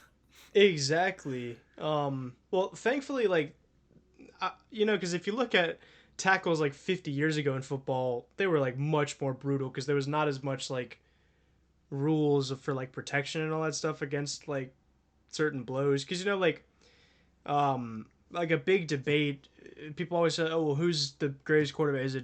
Is Joe Montana or Tom Brady, and stuff like that. And it's like what people like don't take into account in that kind of conversation is like rule changes in football, right? Because like if you look at tackles that were made on Joe Montana, that like tackles like that, like you wouldn't even be allowed to hit that on like Tom Brady now. Like people forget that that's got to shave off a certain like at a certain amount of time from his career and whatnot. Right, but also like with the receivers, I don't know specifically about like those. I mean, obviously they have pass interference. Like you can't just go tackle him and then like the ball's not there and then like that's still though they get hit from behind a lot. Oh, I bet. Yeah, and you don't see that. That's gotta be like, oof, man. That freaks me out. Yeah, or like anytime you see when like somebody gets tackled and like their helmet like comes off, that always like scared me. I've never had that happen. My helmet was, I got a fucking big head, so my helmet was always tight. But no, not like me when I was doing it, but like when I see it. Oh yeah. I'm saying I was never scared for that to happen to me, but yeah, I don't think I've ever seen a massive injury in a football game. Really? Like where someone gets knocked unconscious like that for like they get fucking cracked or I think actually that's not true. I think recently someone died. Didn't they get hit and then he died in the hospital like a couple hours later or a day later or something? Where, like here? It was in NFL. I think it was last season. I I didn't watch I the don't game, but I saw the highlight of it. I can't remember what happened, but I don't know because like I haven't followed NFL for like 4 years. hold on, So let like me just. I don't remember. Yeah, who is it? I think I might have heard of it, but It was big news. Everyone was really like it was sad. Football player that died recently. Um, no, this was this year. somebody else did. Well, I mean, it's probably from unrelated, but I'm saying he died on the field. What the hell Yeah. was his name? God, I Do you know what like team he was on or something? no. Oh, Damar Hamlin. That was his name. He Damar was Hamlin. he was a safety for the Buffalo Bills. He was only 24, dude. Oh man. What? I'm trying to remember what happened. So like he took a hit to the chest. He stood up and then he was like shaky and then he collapsed again. What was his name? Damar Hamlin. Damar Hamlin was his name, but I remember that was big news back in the or I think it was last year. Um, but I can't remember if he like died on the field or if he just like collapsed and then died at the hospital. Hmm. I think he was the only player to die too. Oh, he died of it was a heart attack. So he had a heart attack on the field and died. And says he was the only NFL player to die on the field during a game. Oh Really? wait, I'm sorry. That's not. I was reading the wrong thing. Apparently, Chuck Hughes, in 1971. That was back in that day. So then it was a reason, right? Or Well, no. That's a different guy. I don't think Damar Hamlin died on the field. I think he just collapsed and then he died in the hospital. oh yeah, I see. This guy, Chuck Hughes, was the only guy to die on the field. Man. Um, Well, I back in the know 70s. there was there was Sean Taylor, but I remember he died like because he got like shot. Yeah, I remember Sean Taylor. I think everybody, if you're Yeah. like especially your age, you know Sean Taylor. Yeah, I remember that when that happened. Also, I remember who the fuck shot himself in a nightclub? Who was Um, that? I don't know if I know this one. I remember everyone was clowning this fucking dude. NFL player that shot himself. Who was that? Shot himself in the leg. Plexico Burris, that was his name. Plexico. Burris. He shot himself in the leg at a nightclub. What? Are you kidding me? No, he shot himself with a Glock too. That's pretty impressive because Glocks are known for being pretty safe and I mean obviously you can't you can't protect against an accidental discharge. Only you can do that. But um, he finally explains how he shot himself. Oh wait, Aqib Talib did. Oh, wait, hold on. It was Aqib Talib. Another player that shot himself. Or wait, who is that? Like, I think he was like a Browns player. He like, I don't think he died, but like he like drove his motorcycle in the parking lot and like crashed it. And there was like an Oh explosion yeah, or something. Like, do you know what I'm talking about? yeah, I remember that one too. Who the fuck was that? I don't, I don't remember who it was, but like the Browns have like a huge history of that. So I'm reading the statement of how he said he shot himself. He's like, my friends and I stood at the bar for 5 minutes, and the place was packed wall to wall. The security guy suggested we go upstairs, where we could get a table and chill, and it wouldn't be so crazy. The stairway was narrow and dark, and everything was black. I had my drink in my left hand, and I was walking right behind the security guard. The music was loud, and I could feel the bass thumping the stairs under my feet, but I could barely see, and I guess I missed a step, and my foot slipped. My gun came unhooked from my belt and went sliding down my right pant leg. My instant reaction was to catch it before it hit the floor, and I reached down with my right hand to grab it, and I guess my finger hit right on the trigger because it went off. So he was going up the stairs, and it was fumbling down his pants, and he shot himself trying to recover it. Wow. See, and I'm in the minority on this. So when I carry a gun, I don't chamber it. And that's like not the right thing to do. Everyone's like, you have a paperweight if you don't chamber the round. But like, it's all about reaction time. Like, I don't think I'm going to get into a split second shootout with someone. I feel like I'm going to pull it out and it's going to be a deterrent. You know what I mean? I don't think I'm going to need seconds to fucking react. I'm not, guarding a 7-Eleven at 3 a.m. But like, I've Yeah. seen so many videos of people accidentally shooting themselves trying to reholster or get it out of their holster. So I when I do it, I don't even chamber it. It So takes like, 2 seconds. So like if I'm gonna die in 2 seconds, I'm not skilled enough to survive that scenario anyway. what is it that you do? You say? So the reason why people shoot themselves is because like when you chamber a round, you cock the slide and the round goes into the barrel, so the trigger will be pulled. And a lot of guns have a safety, but Glocks don't. So once you cock the slide back, that round is ready to fire, and you have to take the mag out and pull back on the slide for the round to eject. So when I do it, I just put the mag in, but I don't cock back on the slide. So there's no chambered round in the barrel ready to go. I can pull on the trigger and it won't do anything. Um, so that's what I do, but that's in the minority. Like you look up every gun concealed carry person on YouTube, they're like you have to carry with it chambered, but I don't know. I'm just I've just seen too many people fucking shoot themselves, or like if they're like discovering like shit in their house and like they'll accidentally shoot someone that they know because they don't have the training to like discern from like that quick second of who it is. So that's the other reason too. Yeah. Avoids just accidental death and injury. But you know, if you're in a Acc- nightclub, you got to keep it loaded and chambered. So I guess that's the risk you run when you're drinking, which you shouldn't, with your fucking gun. Right. Yeah. I kind of want to avoid accidental death. Yeah. Oh man, there's compilations of people like fucking up and shooting themselves, and mainly in the leg, and it's worse for people that appendix carry because like you'll shoot your balls off if you're not careful. Oh no. Man, that's gotta hurt. Yeah, so R.I.P. But apparently Aqib Talib shot himself too. I forgot about that. Everybody's shooting themselves, man. But who was that Browns player who like drove his motorcycle in a parking lot in like donuts and then just like hit a pole or something? Let me see. It's so Browns like player motorcycle accident. Marcus Bernard, is that him? let me see. Was it recent? No, it was like early like 2010s, I think. Okay. Well, apparently, I guess leaves him hospitalized. I don't think he's dead. T.E. Winslow? That actually might be it. I don't think he T- died. No, I don't think he died, but he drove his bicycle like that, and then like he's like, I don't give a damn, I don't give a hell.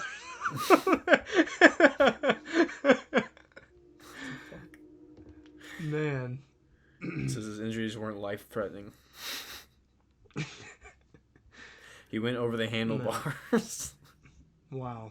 He was wearing a helmet, but it wasn't strapped, and it flew off his head. Jesus Christ. Oh man, wow. And then there was like a football player. I think he played for the Giants, but he like killed his wife or something. I think it was Aaron Hernandez. He killed someone. I mean, I remember like Jerry Rice. Like, was it Jerry Rice or Ray Yeah, Rice beat up a woman in an elevator and dragged her. And Wait, then, wait? Then who is Jerry Rice again? I don't know who Jerry Rice is. Oh no, Ray Lewis. I remember he's the one. Or do we know that he killed the person, or is that still like up for debate? I don't know. I don't think they had. If I remember, I don't think they had enough evidence. So Yeah, I because don't know. there's more evidence for like O.J. Simpson, right? I honestly don't know. I don't even know the OJ case. I never followed it. The only thing I know from the I never OJ did case either, is yeah. the glove don't fit. You must have quit. That's the only thing I know. Right, right. But I don't know any details of the case really. And same thing with Ray Lewis. I have no idea. But I think he also like has a domestic thing too for beating up some whammons. But Some whammons. beating some whammons. Yeah, because I remember my dad used to call the Ravens the criminals because they had Ray Lewis, Ray Rice, and then like all the other people. God. Which was a shame because I actually thought that the Ravens were cool. Like I liked their logo. I like the connection with Edgar Allan Poe. Like it's a fitting name for the city. Yeah. Baltimore's a fucking awful city. Anytime I have to go there, I'm not amused. I try to avoid it everywhere I can, but there's every once in a while there's an odd concert that I like. Fuck, I guess I have to go to this because I really want to see the show. But if it's not in Inner Harbor, I don't want to fucking go anywhere near Baltimore. What is Because that's not even me that's being like a paranoid white dude. Like it just Baltimore fucking sucks. that's legitimate. Like Like, I've been to shitty parts of cities of Richmond and DC, and I haven't been to Chicago or anywhere near as dangerous in LA or whatever. But Baltimore is probably the roughest city near us, what more than DC.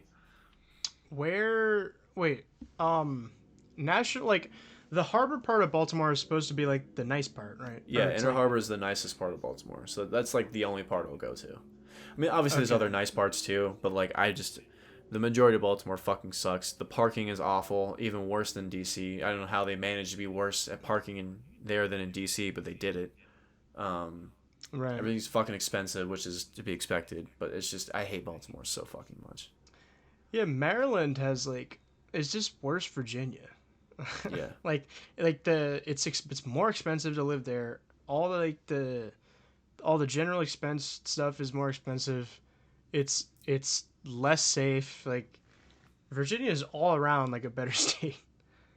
Yeah, Maryland, they tax the fuck out of everything up there. Like it's so expensive to live, even the shittiest parts of Maryland. That's another thing that the taxes and everything are even higher.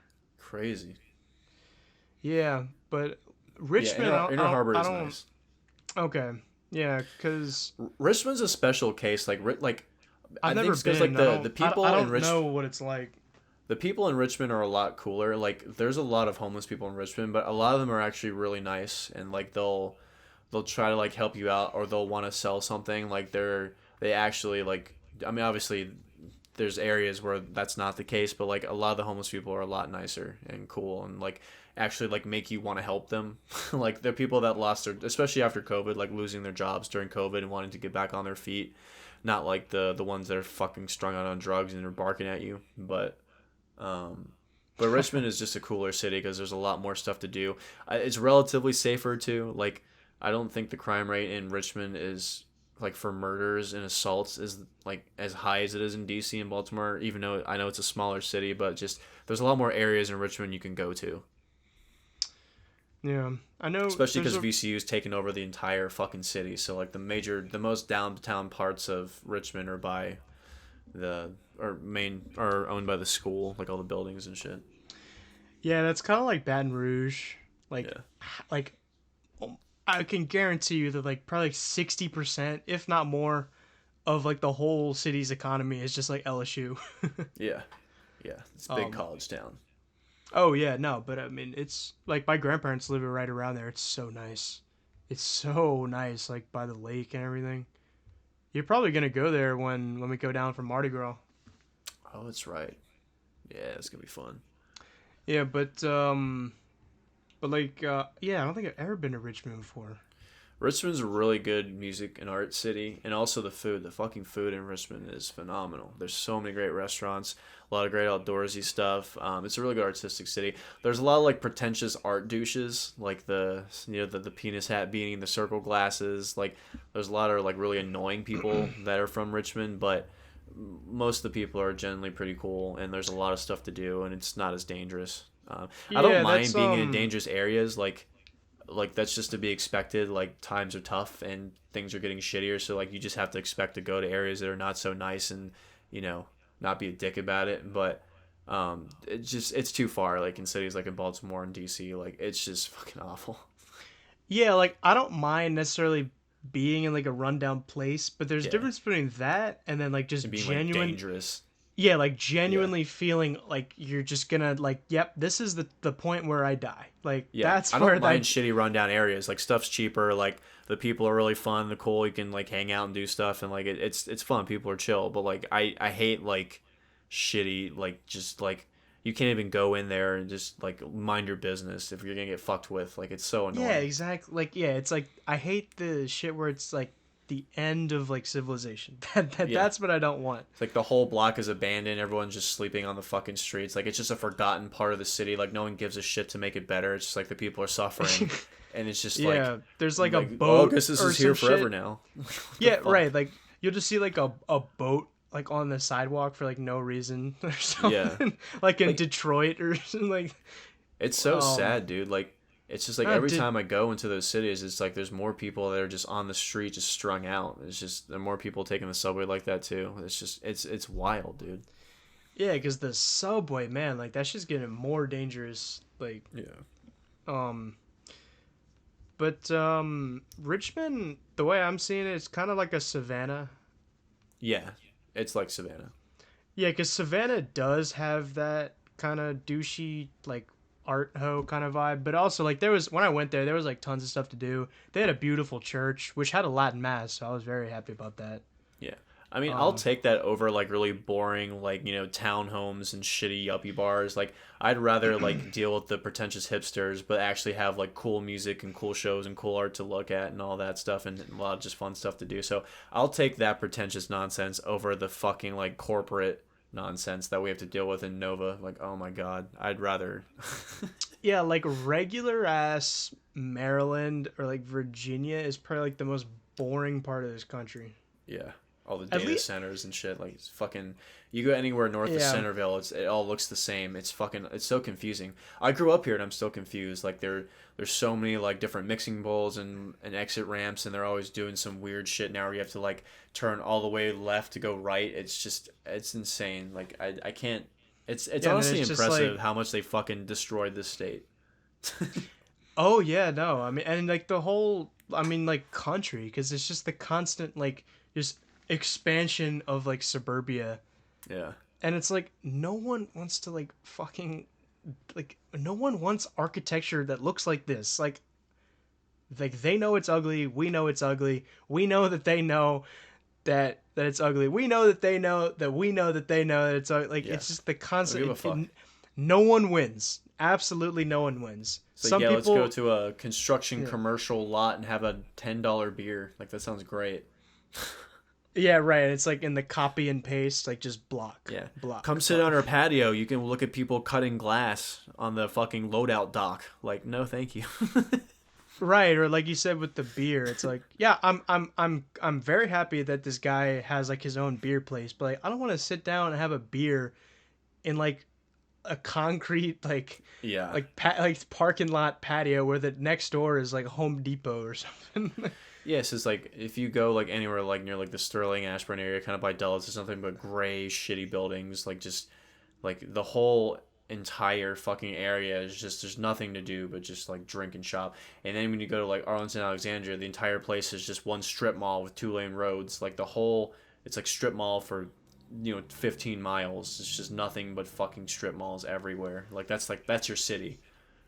I kind of I like Arlington. Not like, okay, relatively speaking, like in terms of all of the areas in Northern Virginia, um I'm not talking about the downtown like parts that are really close to DC. I'm talking about like the outskirts of it where it's just shitty strip malls and like shitty houses that are oh really yeah. expensive before you get to like the downtown like urban sprawl and not like the old Um town Alexandria on the waterfront, like the shitty strip malls and neighborhoods right before you get to there. That's technically still bad. Alexandria is worse in that regard because like Yeah. the part by the lake is so nice. Like Old Town Oh yeah. Alexandria is beautiful. It's That's fun like to one ride of the, scooters down there. Like if you ever like I like bet, go on a yeah. date, all you fellas out there, take your girl scooter riding to Old Town Alexandria, and it's really fun. Yeah, like Old Town Alexandria is like one of the last vestiges of like culture that Yeah. this part of the country has, you know? The people are Where fucking insufferable, but oh yeah, 100%. But like man, those houses in Alexandria, like there's just a personality about like yeah, the way they look, like they're cozy, you know. much like an But like old fishing or whaling town or something very historic. yeah, it's very like English, you know. That's I mean, you know, New England. I mean, okay, I know Virginia's not New England, but you know what I mean. But Yeah, yeah, I know what you mean. that and like I really love the part of Arlington that's like not the urban downtown part that's like right by the bridge, but right on the outskirts of that. There's some really nice houses. It's very cozy. Yeah, there are Um, some insanely. I remember I would used to walk around the neighborhoods that are kind of near like the downtown Clarendon area, and like oh it's yeah, like yeah. the designer homes, like the architect, they knew their shit and they definitely drew something unique. So I like seeing the different types. I mean, they're ungodly expensive, but just look at them. They're cool. There's not that much HOA up there, which is surprising if they're not building like complexes, condos, or townhouses. Like the actual like neighborhoods, the houses are all different, which is cool. They're not just the same shitty fucking HOA Yeah, houses. Right. I can even if I don't like the styles that they're like in individually, like I appreciate that they look different than they just Yeah, townhouse. actually have some character to them. Right. The only townhouses that like look cool are like in Alexandria because that's like Yeah, actually it's in like a traditional like historical style. because they're actually Um, designed. They're meant to be aesthetic. They're not meant to just like cram in yeah. a bunch of fucking people as much as possible. Charge Right. you fucking $800,000. My God. $800,000 rent. Fuck, dude. Some of them go for a fucking million. Like these townhouses in these massive urban areas are so fucking expensive. Oh yeah. God. Even Oh, and shitty ones are 500 grand yeah. They're also for townhomes. Not even like regular for townhomes. right. They're also like painted, which is pretty because I like when you Yeah. see like the whole line of them and they're like a different like in DC they have some of those, in those neighborhoods by where we were actually in the northeast part. Yeah. Those are I mean even if those areas are terrible, um those like houses still look really cool. Even though We I'm sure never those houses are still probably like fucking stupid expensive and it's like a terrible part of the Washington. we never talked about that day, did we? We went to did No, we I talk don't about that on think here? I don't think we did. That was such an exhausting day. I was fucking beat by the time we were done. Yeah, like the ride home, I'm just like, ugh. We went what did we go to? The what The natural, not the natural, the National Gallery of Art. no. I know I'm the one before that, the church we went to. Oh, the Franciscan Monastery. Franciscan Monastery. We did that.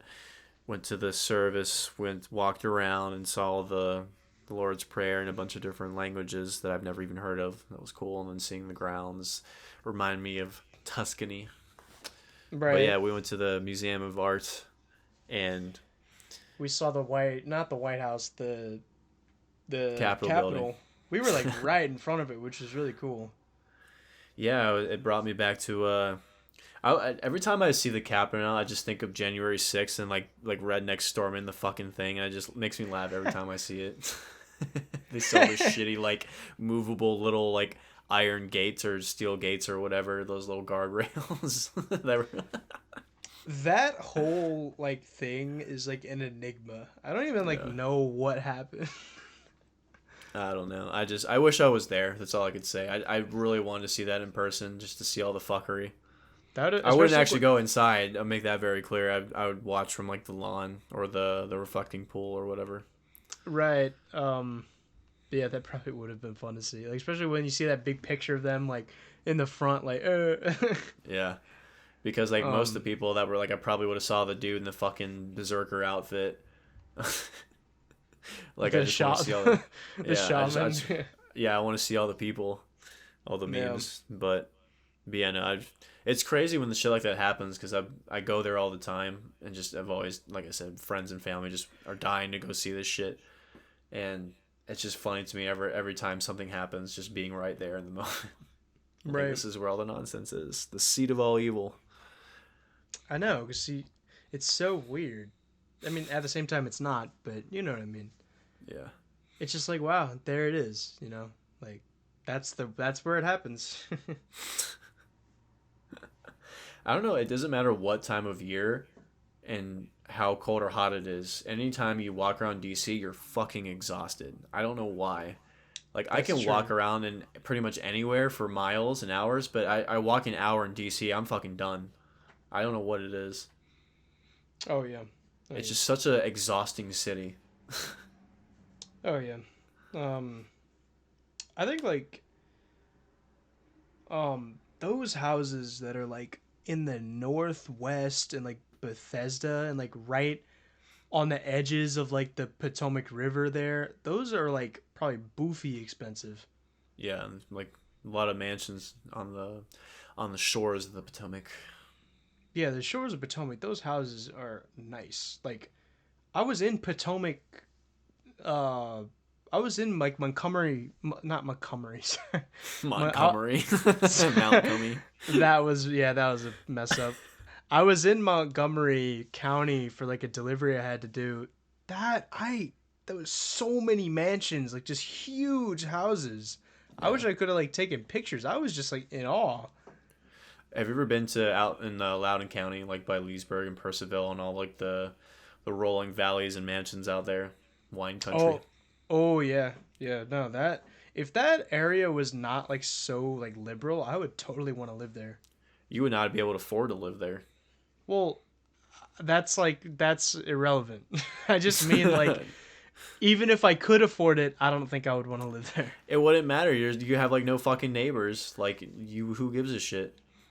No, like there's some parts that All are of like this place, all of Nova's liberal. no, but there's some parts that are still like you do have neighbors, right? I feel like Um, the people that live in the mansions in Loudoun County are not fucking liberal. I would probably guess that they're conservative, if anything, for the like. you'd be surprised. Well, I know a lot of people are. I'm saying like the people that own like the fucking insanely large houses, guarantee you they're not. Eh, one Unless could they're never like a beat those public sure. figure or a celebrity, those rich people are not fucking liberal. One could never. Okay, if you got like some farmland, yeah, probably not. But Well, that's what a lot of people have. They have these like massive mansions. They have some farmland, or they own a winery, like all that shit, like horse farms. That all that's out there. It's just, it's the most beautiful part of the state. Like it's just these just pretty valleys, like insanely cool architecture. Like it's like a postcard, for like your boutique cheese or something. Like right, yeah. Like even if those people are like, I mean, like they might be like conservative, but like a lot of these people, like I can guarantee you, are like old school Democrats. So like, yeah, they're like liberal, quote unquote, but like obviously they're probably gonna be like gay. What? I don't want any of that or something. Like they're not gonna be liberal in that sense, but they're gonna be liberal in the sense that like they think like college should be more affordable and whatnot. who gives a Um, shit? well, I mean, you can see the point I'm trying to make. Either I way, it's don't a like. really My point is like beautiful I don't think it would area. annoy you Yeah. more because you'd have less interactions with people out there because it's more isolated. It's not like a massive sprawl. You're forced to interact with people. Like you might run into annoying people at the local, organic farmers market or fucking Walmart or whatever. I don't know. Even those areas, like out, those are so nice, and like they got a lot of like character to them. Like the Yeah, way that the streets are, they're really, really like I said, it's just insular, cozy, um, and whatnot. Um, like Aldi, like you ever been there? I don't like Aldi. Well, Wait, that's like hold on. Are you talking about the grocery store or the city? no, not Aldi, the grocery store. Okay, yeah, No, I'm sorry. talking about like Aldi, Aldie. Yeah. I have Yeah, been there. Yeah.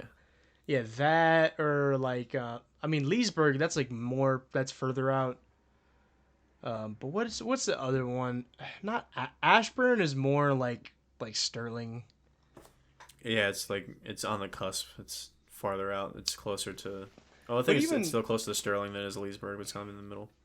but even so, places like Sterling and Manassas, like even if like they got a bunch of like just shit where it's just cringe, like I really do like the neighborhoods like around Old Town and like those houses are just really nice, and also like the area by like all those houses off of like Sudley Road. I really like. I would totally want to live there.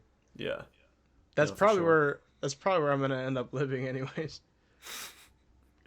Yeah, like this is a pretty state, man. It's a shame what the commies have done, what the government has done to it. Yeah, no. Local governments, that is, municipalities, cities. Is there even any local government at this point? I What do you don't mean? know. Yeah, there is. Like, We have a well, mayor. no, I know we do, but it's like I don't know how much of that is actually like real or if it's just like propped up. I don't know because I Oh mean, no, it's plenty real. They definitely lobby with like developers to fucking ruin this state. Like the federal government doesn't have any. Well, I mean, besides like the government agencies that are in Virginia, um, like all that shit's local counties and local cities. oh yeah, yeah. That's like what we have to deal with the most. I didn't have too much knowledge about how like the local governments work. They're they're like Yeah, because like I mean I know like my dad did stuff, but he did it at like the state level. He didn't do it at like a city level. yeah. Um, Because like yeah, it's like I have more knowledge of how like a city government. No, no, not city. I have more knowledge of like what a state government like fund and all those other things and lobbying works in that, but not like on a city. That's like too small. It's like with anything, they lobby with whatever the industry wants to use the land for. That's what they have to protect Right. to keep their fucking ass in that chair and do nothing else. I mean, yeah, that's not surprising. But I don't know. It's all fucking. It's all just nothing and nonsense. Nothing and nonsense. Nothing and nonsense. Um, But yeah, fucking all that bullshit's stupid. I hate it. I still like Manassas though. It has like I don't know. It has its charm, I guess, but it's I'd getting. rather I'd rather grow up in Manassas than grow up in like some like Reston or some shit. I mean, it's all so close together. It's all the same shit. Like you probably go to the same places. Blah blah blah blah blah. So I don't know. I don't think it'll be that much different. Like growing up from here than to fucking Reston or anywhere else in Nova, Well, unless you yeah, have like a piece of right. land. But But if you yeah, don't as have a long, piece of land, it's the same experience pretty much. yeah. I mean, my thing. I mean, obviously, yeah. I would rather live in like a right. Like I would rather live in like a more urban area with like more like culture and whatever. And it's like as much as I say that, like it still is nice. Like this area, like you get like pretty much everything. There's like any kind of restaurant or like culture you could possibly think of. The food here is fucking awesome. Like that's the one thing I do love about the DC and Yeah. Virginia areas. The food is fucking god, it's so good. And I didn't have a great appreciation of that when I travel because like when I went to the like I said when I went to the states like Indiana and Illinois and Minnesota, like the food was fucking awful. Well, Like yeah, our because food here is top tier. those I don't think people people are all realize like that. those people are all like descended from like Northern Europeans who have like the Yeah. worst cuisine like ever. Yeah, obviously Um, it's not as good as places like New York and LA, but the food in no, DC or in the DC area is fucking it's way better than a lot of other places that I've been to in this fucking country. dude, just you wait till you get New Orleans food. I'm excited. Yeah, that's gonna be great. So good. But as I was saying with like the this whole area, like there's so many different people. Like as long as you just like find whatever your community is, which they more than likely have, like you'll have a happy life here, honestly. Yeah, I mean there definitely is opportunity. It's I know it's expensive to live, but if you really try, you could kind of make it. Oh yeah. Yeah. I mean there still is problems like just like the growth in population is something like they don't know if that's like sustainable Yeah, it's or gonna something. double within like 3 years, I think. Yeah, and like at that rate, that's like who knows what that's gonna do. Makes sense with all the fucking shit they're building here. My God, every time I look, there's a new development or a new strip mall. It's just like, come on, guys, do we really have to do this? So much pretty land out here that we're just gonna make a fucking eyesore and Yeah, turn into the next. I didn't realize like when you get to the other end of Sudley Road, it's like country. I like did not Yeah, even I was like what? I was dude. singing a whole new world in my head. Back in the like '80s and even in the '90s, a lot of Manassas was farmland. Yeah, that's what some of my coworkers told me, and that's why they moved out because they saw all the urban development. They're like, "This is Yeah, bullshit. I'm leaving." A lot of them went to yeah. like, It was not like this for a for not a long amount of time. yeah, a lot of them went to like Warrenton. Yeah, like, and but that's the one thing I do. Like, if I'm tired of it and I want to go up to the mountains, like it takes about half hour, 45 minutes. It's not far. True. Yeah. The And valleys, the also, valleys here are so fucking pretty. My God, I oh went to yeah, this winery a couple yeah, weeks ago, and it's literally on the side of a cliff, not a cliff, like a side of a massive rolling hill, and you could see like for miles just the landscape and the farms. This is a pretty state, and that's why it's extra disappointing. yeah. Because it's a shame because most of it you can't even can see anymore. Yeah, um, I think like in terms of natural beauty, Virginia or like Utah are Southwest is like pretty. Yeah, yeah, or the whole like that Southwest area, or like Colorado. Arizona, Colorado, yeah, like California. I love like this the Southwest aesthetic. Yeah. It's crazy when you fly over it because it's just nothing for miles. It's just like it's just so insane. You get dropped down here, you're fucked because there's nothing around. Yeah, yeah. Um, Also, the Great Plains are pretty. Yeah. The Rocky Mountains are pretty. We got a pretty country. Yeah, so hopefully what'll I'm scared to see what it looks like in 10 years. It's just gonna be like a copy and paste block on like Yeah. every single square like mile or something. Or, like they're gonna fit into like as much as you possibly can. Yeah. It's just like you ever play GeoGuessr where it's like the game where they drop you off.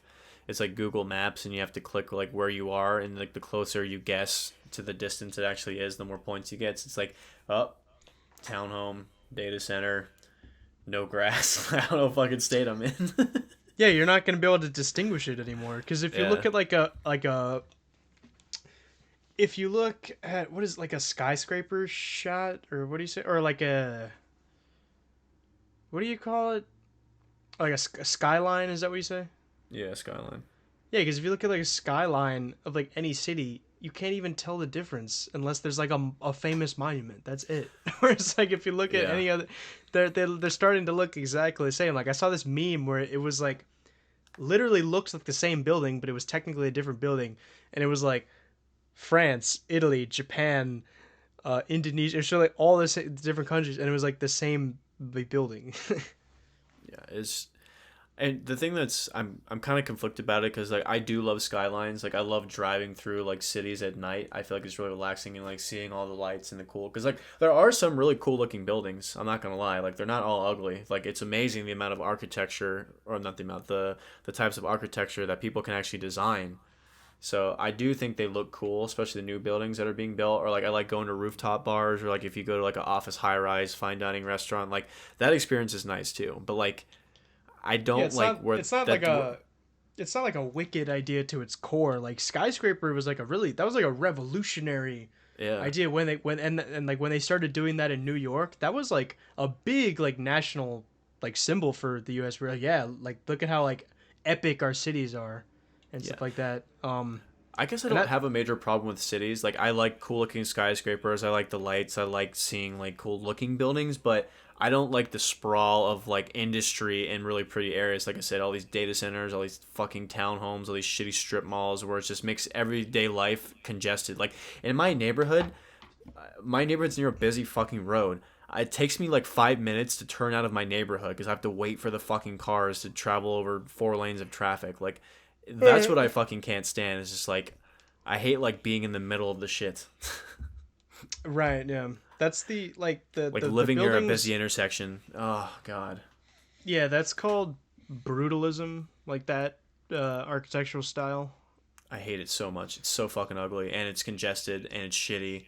It's the worst. Like fuck. And it yeah, and it's just it's honestly just like it's anti like human, honestly, like Yeah. just the way, and it makes you feel like gross, and it's just and it literally does make you feel like a cog in the machine, and it's boring, Yeah. and it separates everyone because it's everything is like just so isolated, because and it makes you dependent on cars, like.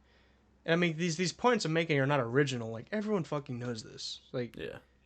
it's all like you know. But then it's like, well, what do we do now? Like you can't just like undo it. Like Yeah. I mean, I don't know. yeah, like you can't just What do you delete say? it. It's not like Minecraft. Just let me delete the blocks, all this stuff. Like no. Yeah. Yeah, I wish they would have just stuck to doing like adding designated areas for things, not like putting like all the shit near neighborhoods and congesting it even more. Like if every area, like every like couple miles, they had like a couple skyscrapers and like these little mini cities you could go to, but then like you leave the rest of the areas alone. I'd honestly prefer that. Yeah, or well, have you seen the meme? I don't even know if it's real, but it shows like a church or some kind of like historical building, and then it's like an administrative part that they added to it, and it's technically connected to it, and then it's like there's just like a box and everything, and it's like so it looks so bad. I don't even Yeah, know if it's dude. real, but I, either way, it's proven the point. I mean, I know like a lot of cities have solved this where they're like, this is the historic district and whatever, but either way, like, just like, who has really like benefited from this? I know. Like, honestly, when you think about it, that's kind of when I ask, like, pretty much like when it comes to like any issue, like, the ultimate question is just like, who has this benefited? Nobody. Yeah, right. That's who. Yeah, nobody. So it's like, then what's the point? You know? Well, it's just to make money for whoever fucking owns the land. That's all they care about is the value of it and the All long right, and term that's investment. That's all that matters. well, Or right. So industry. it Like industry has to go somewhere. You know what I mean? Like it can't just right, right. not build it. It has to happen. So it's just like you got to be more strategic about where you fucking put them. Oh well, yeah. I mean, that's why. Yeah, I mean, because you gotta put it in the right spot or wherever your business is, and obviously, like, I mean, that's standard like business. Like, oh, like this like to get the location here is really expensive, but oh, I mean, we're gonna make all that money back from all the rise in commerce we're gonna do from having our business in a central location. Like, it's all that's like basic business, but Yeah. it's just like the motivation of just like more and more money to be made somehow. Like the retarded levels that like we've found to like make money is just like and just create jobs. Like some of the like the titles that like people have like what they do for their job. I'm like, what you I know? always think it's funny that people that can't even explain what they do. I know, and it's literally like like jobs be like, I move Excel sheets on between two computers, 6-figure salary. You know, like that's lit. I move Excel sheets, 6-figure, bro. Yeah. That's I don't know. literally jobs now. Like the you can't even like have a normal job and expect to like you know like I saw the meme where it was like a picture of I think it was like in the 90s from like The Simpsons, and it was just like a picture of the Simpsons house, and it was like this show is about a guy who never went to college supporting three like a wife and 3 kids on like one income, and this was considered normal back then. I'm like, Yeah. yeah, that's fucking crazy, you know. That's higher middle class now.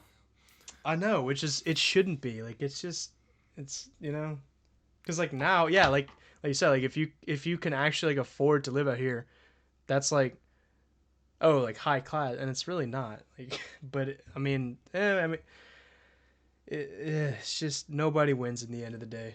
Nobody wins except the fucking like oligarchs and whatever. Yeah. I will say that the one thing that is nice about here and all the chaos is that there is so much shit to do. Like, you got escape rooms, you got rage rooms, axe throwing, like there's top golf. There's so much bowling. Like, there's so many activities, and there's a lot of festivals and a lot of like organizational things and a lot of sports. Like, you can find a fucking I don't know badminton team that you can play on if you wanted to. Like, there's so much like there's Yeah, so there's many like clubs and activities that's the one good thing. So if you have a very niche interest, you probably can find a group of people to share that with here. oh yeah, I mean that's why I'm making the club like because like the market's totally there like Yeah. that yeah like I've seen like there's you know there's like dance clubs and whatever like pretty much any kind of club or like like extracurricular activity you can find, and also like restaurants like we said like you can find literally anything, any type of cuisine. It's probably here except for like certain like European cuisines, but like I Who mean gives a I would shit? right like I would like to have that, but most people don't, so I'm at the end of the day I'll just eat whatever here. I don't really care, but um yeah. um Damn, we got Matt's guitars, baby. Matt's guitar. Oh, good lord. Bro, try having Matt's guitars in Maryland. There's actually a lot of really nice music stores that are in Maryland. Really? Mm-hmm. Maryland has some really nice churches, actually. Yeah. I think there's a basilica in Baltimore. I don't I haven't been to it, but I really want to. Yeah, there's a lot of cool architecture that's in Baltimore. You know, if it's not been destroyed or vacant already. But like in Baltimore, what am like I supposed to like? Like What what do are you mean? they? What are you supposed to like? What does that mean? Well, it's like I asked you with like Chicago. Like what about the city is like famous? Like what am I supposed to go there for? Like I don't know. I haven't ever been to Baltimore with other reasons besides going to a concert. So I don't know. okay, I got nothing. It just looks like a standard shitty city to me. Has your bars, has your restaurants, offices, yada yada yada. I don't know. I right. can't think of like any famous. I know there's a Hell's Kitchen that I think that's in Baltimore, but now there's one in DC. So saves me the fucking trip. Right. What I don't about know. like Annapolis? Like what is that just like a regular just like capital city that no one cares about? I think the Annapolis Mall is there. It's a really nice big mall that people like to go to. I think Annapolis is slightly nicer. I don't Then know. I've only been there one time. I haven't really gone around to the outskirts of Annapolis, but I've been to the mall once. I'm sure it's nicer. Yeah. It Just definitely because was not as shitty as Baltimore. right. Yeah.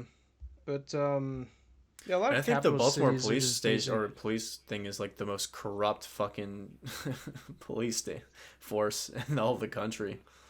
Yeah, I wouldn't be surprised about that. Probably like that or like L.A. or something like that. Or yeah, or LA. It might be LA, but I think Baltimore comes in like let's see, who's the most corrupt police department in the states? Well, I don't know like who's gonna be or whatever like, because it's like how do you like measure that? you know?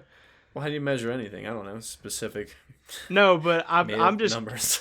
I'm just curious to see like what like comes up and stuff like that. Like the most corrupt What's police.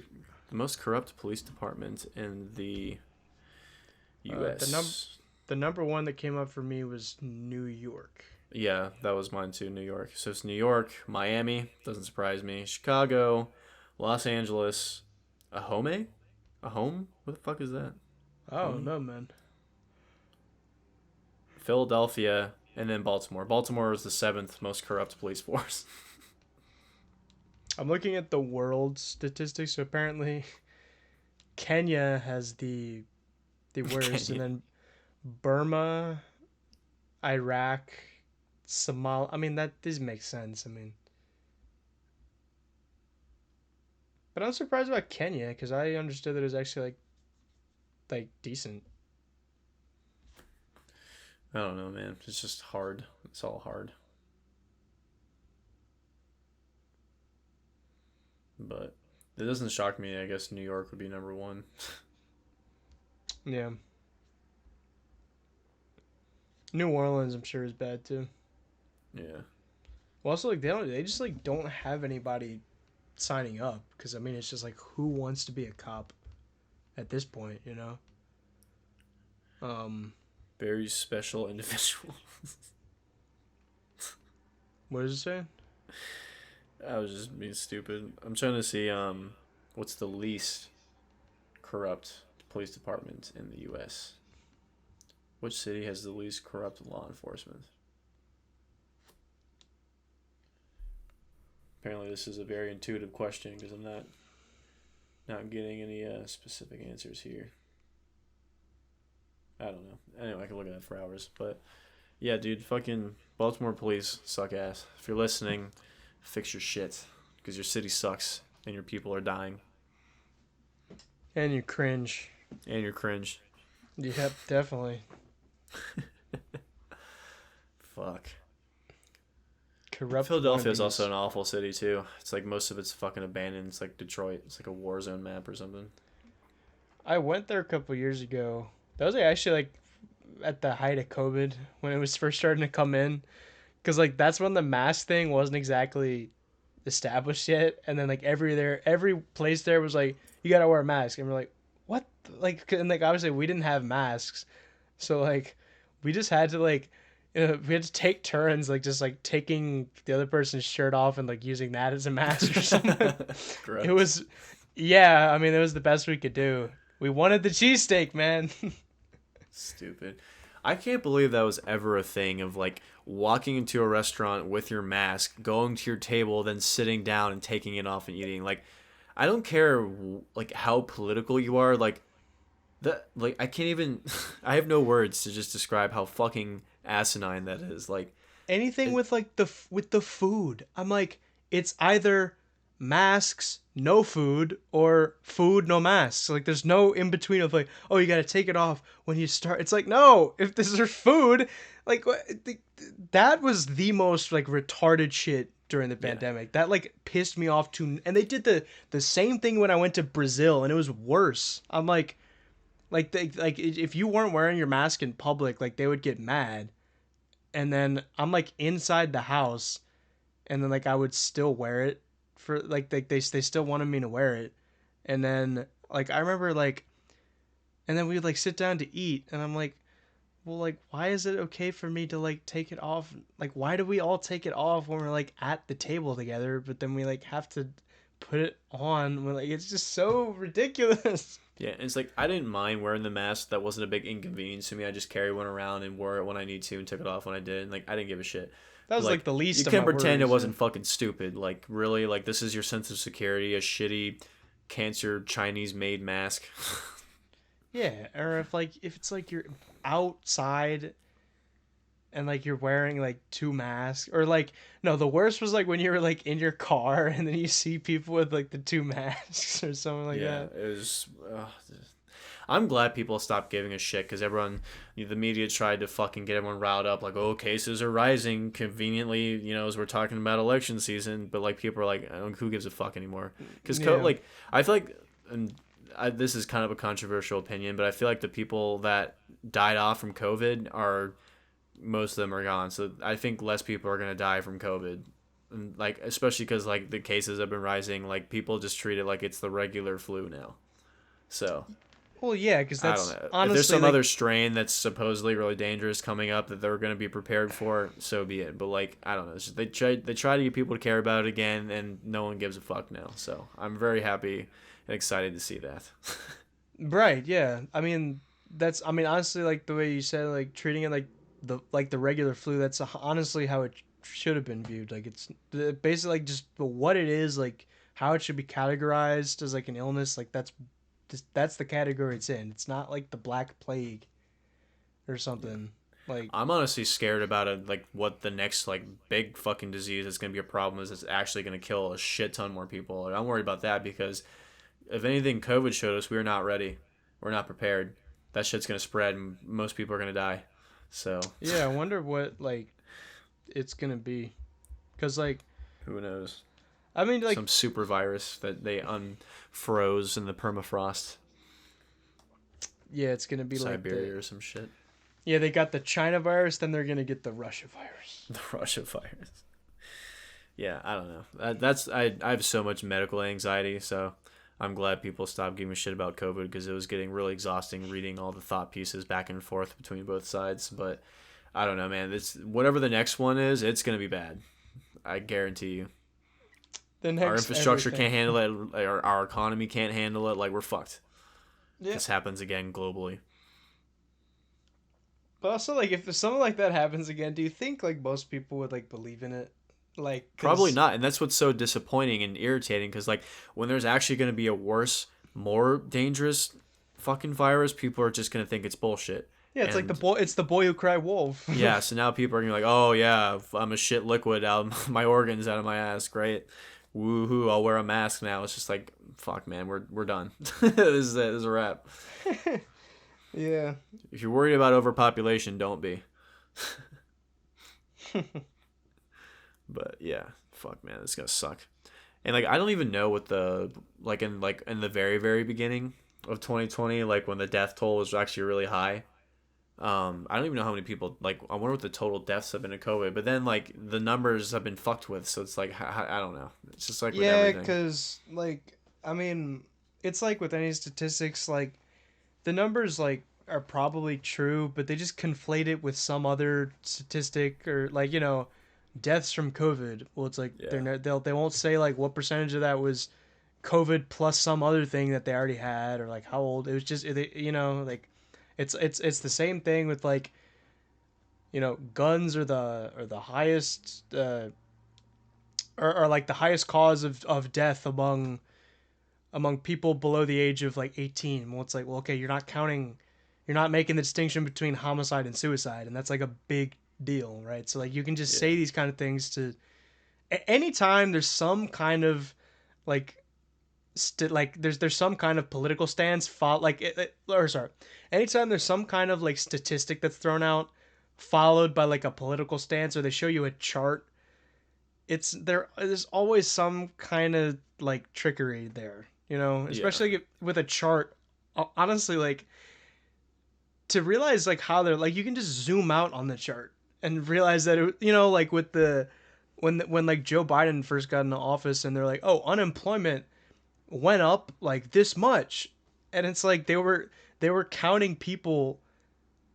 So yeah, like on the unemployment rate has like gone down, or like this many jobs have been added, and it's like, yeah, if you consider people coming back to work in the same job they already had before the quarantine as a job added, yeah, I guess, but like that's not what people think it means. Yeah. Like that's literally like that's so dishonest, and I mean I know I shouldn't be surprised that like that media does this, but it's still I like know. it's just bullshittery at its like highest tier. And it's kind of a hard topic because like I don't want to make it seem like I'm disrespecting people that have died, because like I've known people where like their Right. grandparents or their friends and family have died, actually legitimately died from COVID, like they got sick and died, not like died from something else and they put COVID because he might have had like legitimately died from it. And like Right. it should make you feel even worse because the preventative like besides the lockdown, which I mean I know people bitch about it, but I think it was necessary because it was killing a lot of people and it was spreading really quick, and we had to figure out what the fuck was happening. But after that strain, like the masks and the fucking vaccines like didn't do shit. Like I don't know, Yeah, like I it. was I was fine with quarantine and all that for like Yeah, the first like weeks, but like because I mean that absolutely wasn't edge because like we technically didn't know what was going on, yeah, right? So like I was fine with that, but yeah, like you said, after it just got to a certain point where we're like, okay, can we just stop clinging to these like idea? Like we yeah, we all know that this is like blown way out of proportion. Uh, right. yeah. So I'm reading. So like as of September 2023 on the World Health Organization's website. So there have been a total on this. I think this is worldwide. It's been 770,770,396 cases of COVID, and then there have been 6,958,499 deaths, and then the amount of vaccines that have been administered is 13,505,000,000 and 89,801 vaccines have been administered. So I don't know what the Hmm. percentage on that. So you got like 770 million roughly, and then around 7 million people died from it since 2020, I think, 700 million cases. of COVID. And then out of the 777 million people have died, according to their numbers. Uh huh. But which is, I don't know what the percentage of that, but 770 million, That's less than 7 10%. million deaths, like, Yeah. I don't know. I mean, I 7 don't million is know. a lot of people. Like, if 7 million people died in the same spot, that'd be a fucking hell on earth. But Yeah, I don't know. that'd be like a massacre. Yeah. I'd be curious to know how many people die every year, like just globally. Like, what's the death toll every year? I wonder. Like, you can't even calculate it because people that we have no idea existed are fucking, like, you can't even, there's no way you can even measure that. I mean, I know we can estimate that like like people are like you're constantly dying and being born like every single second in the same way that we can estimate that like a blind person can get a 50 on a true and false tests and stuff like that. Where it's like we're like pretty sure it's like that's how it is, but it's not necessarily that way. Yeah. But yeah, like having to calculate that because there's like just like I said, people die every single instant. How do you just got to record all that and get all this Yeah. together like that? It's impossible. Yeah. Right. Like if there was some number on that, I know that there would be some kind of bullshittery up going on. Yeah. And especially as, like, it's when you're talking, like, in the millions, like, you have no idea how accurate that number is, like, for real. People put too much value on those numbers when they're that high. Well, yeah. I mean, it's like any model in like scientific research. Like if you go past what the model can actually like, or if you go like way farther than what the model can actually like accurately portray it, like you're not gonna get the best like you're not gonna get the best data like accurate of what you like. I mean, it might show what you want it to show because you're looking at it through like a specific lens, right? But there's like a lot of things like when like a lot of like mainstream scientists like they don't like or whatever kind of, and I don't mean scientists like necessarily you're doing chemicals or whatever, but also that includes like sociologists and all these other things. If you're not doing like a hard science where it's like you have to prove in a hard science that you're not bullshitting because you have to actually, produce like a certain like object that does a certain function or whatever. So like, you know, that's like pretty reliable, but like a lot of these other sciences like they don't really follow the scientific method, and a lot of it like they skip the question altogether. They just form a hypothesis from like something that like they already assume to be true, and they just collect data that confirms that. They disregard data that like doesn't affirm that, and then like that's it. Yeah. um and I mean I know for a science like sociology, like that's different than like engineering and something like that, but especially I mean if you like call yourself like a scientist and all this shit, like you gotta stick to that. Like you can't just say like some like socially acceptable thing, and then it's it's like when they came up with all these studies or whatever to say that like cigarettes were good for you. Like that was that like that's not good science. Yeah. And like me saying all Always this, that is changes. right, like that doesn't make me anti-science. It's just like people put way too much faith in science to the level where it's like a religion. But I hate because like science is such a blanket term. It's like you don't like. I think it's stupid to say I trust science or I don't trust science. It just depends on what you're talking about. Like you can say I don't trust these organizations, these governments, and I don't trust these specific scientists, and like just whoever has the best data wins. It's like I don't like when people say I support science. It's like what science? What are you talking about? What Yeah, narrative are you right. supporting? So it's like it just depends on who the fuck it is. But Yeah, like there's good science and bad science. Like I saw this one shirt that said like science is not a liberal conspiracy. And I'm like, okay, first of all, at this point, yes it kind of is. Second of all, like what science are you referring to? Like I don't like cuz like I said in one of the previous episodes, like the vast majority of the fucking population like can't even define what science is. Like they don't even understand what it is.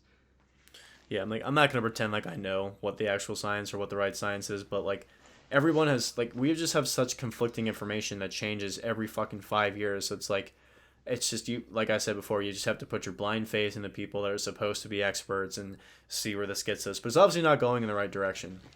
Although I am looking at the statistics as I was curious about how many people die every year. So in 2022 there were 133.9 million births and they were 67.1 million deaths is what they're reporting, and 30 million of that happened in Asia. So like Asia has the most deaths.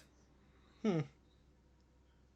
So 67 million people dying last year out of the entirety of like since COVID started in 2020. 7 million people dying of COVID when we have like you know I don't even know the percentage wise, triple, quadruple, whatever that die every year. So like I thought that's a lot of people. I thought that'd be a little bit less, but if 67 million people die every year, that's a super fucking low number that have died of COVID.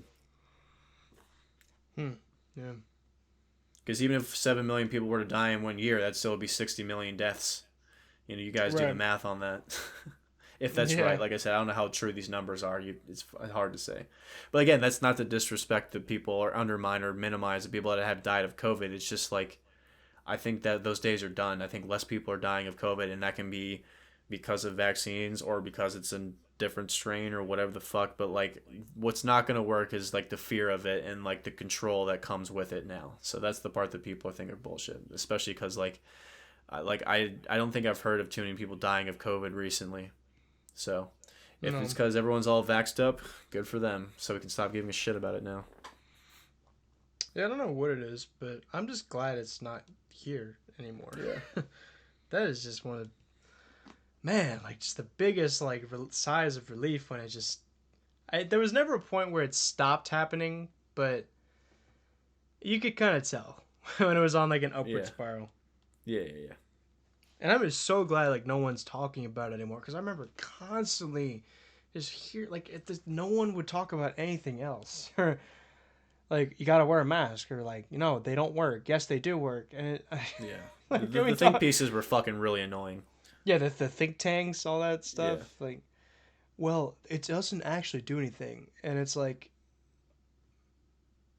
it actually does something. No, it actually doesn't do anything. I don't know. Uh, well, okay, I didn't really think they did anything anyways, but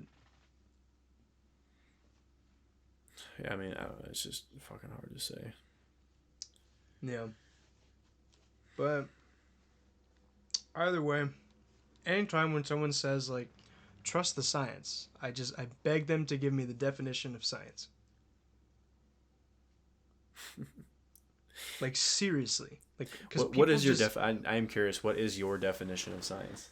there's two definitions I can give you. The first one, which comes from like Thomas Aquinas, is just science is just an ordered body of knowledge that you compose, right? So like like a whatever ology is a science, just because like you can it's knowledge that you compile together, and like that's why philosophy is technically a science, because it's just a study. That's all it is. It's just a study, right? Um, like all subjects that you learn are technically sciences, right?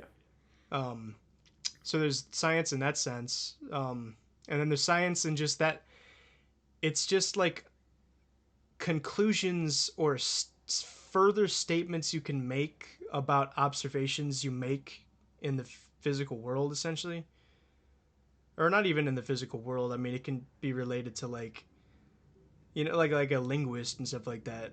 I mean, that's technically the physical world, but like you can see the distinction I'm making.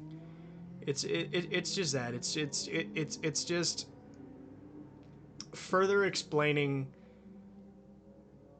things you see and observe in the universe, like based on like the scientific method and stuff like that. Like Yeah. but a big important thing about that is that science operates on like a bunch of different philosophical components that are like necessary to do it in the first place, and you have to go off of quite a few assumptions, like to do good science, because you first of all you have to go under the assumption that your senses are not deceiving you, right? And you have to go under the assumption that all of these like processes and like the order with which you use to study like is like gonna maintain itself, because you technically don't know that, right? um because it's like, well, is the sun gonna like not rise tomorrow? I mean, I can't say like there's like 100% definitive proof that the sun will rise tomorrow, but like we're just like we just have to assume, like just for like for studying's sake, and when we categorize and organize all these things and we do studies using that information, like you just kind of have to assume that that's true, even though there's really is technically like no way to confirm that that's actually true 100%. I mean, you could prove it like 99.9% like accurate, but it's never going to be anything like absolutely concrete, if that makes sense. Yeah. No, that makes And sense. right, and like when I say, I'm not saying you believe this, but a lot of people think that like I'm discrediting science, and I'm like, no, like actually quite the contrary, because like this is like actually how you do science. This is good science. This is how it's actually supposed to be done. Like there's the meme you see where it's like the science, like it's like the scientific method contrasted with the science worshippers method, and it has like a TM symbol on it. Mm-hmm. Yeah.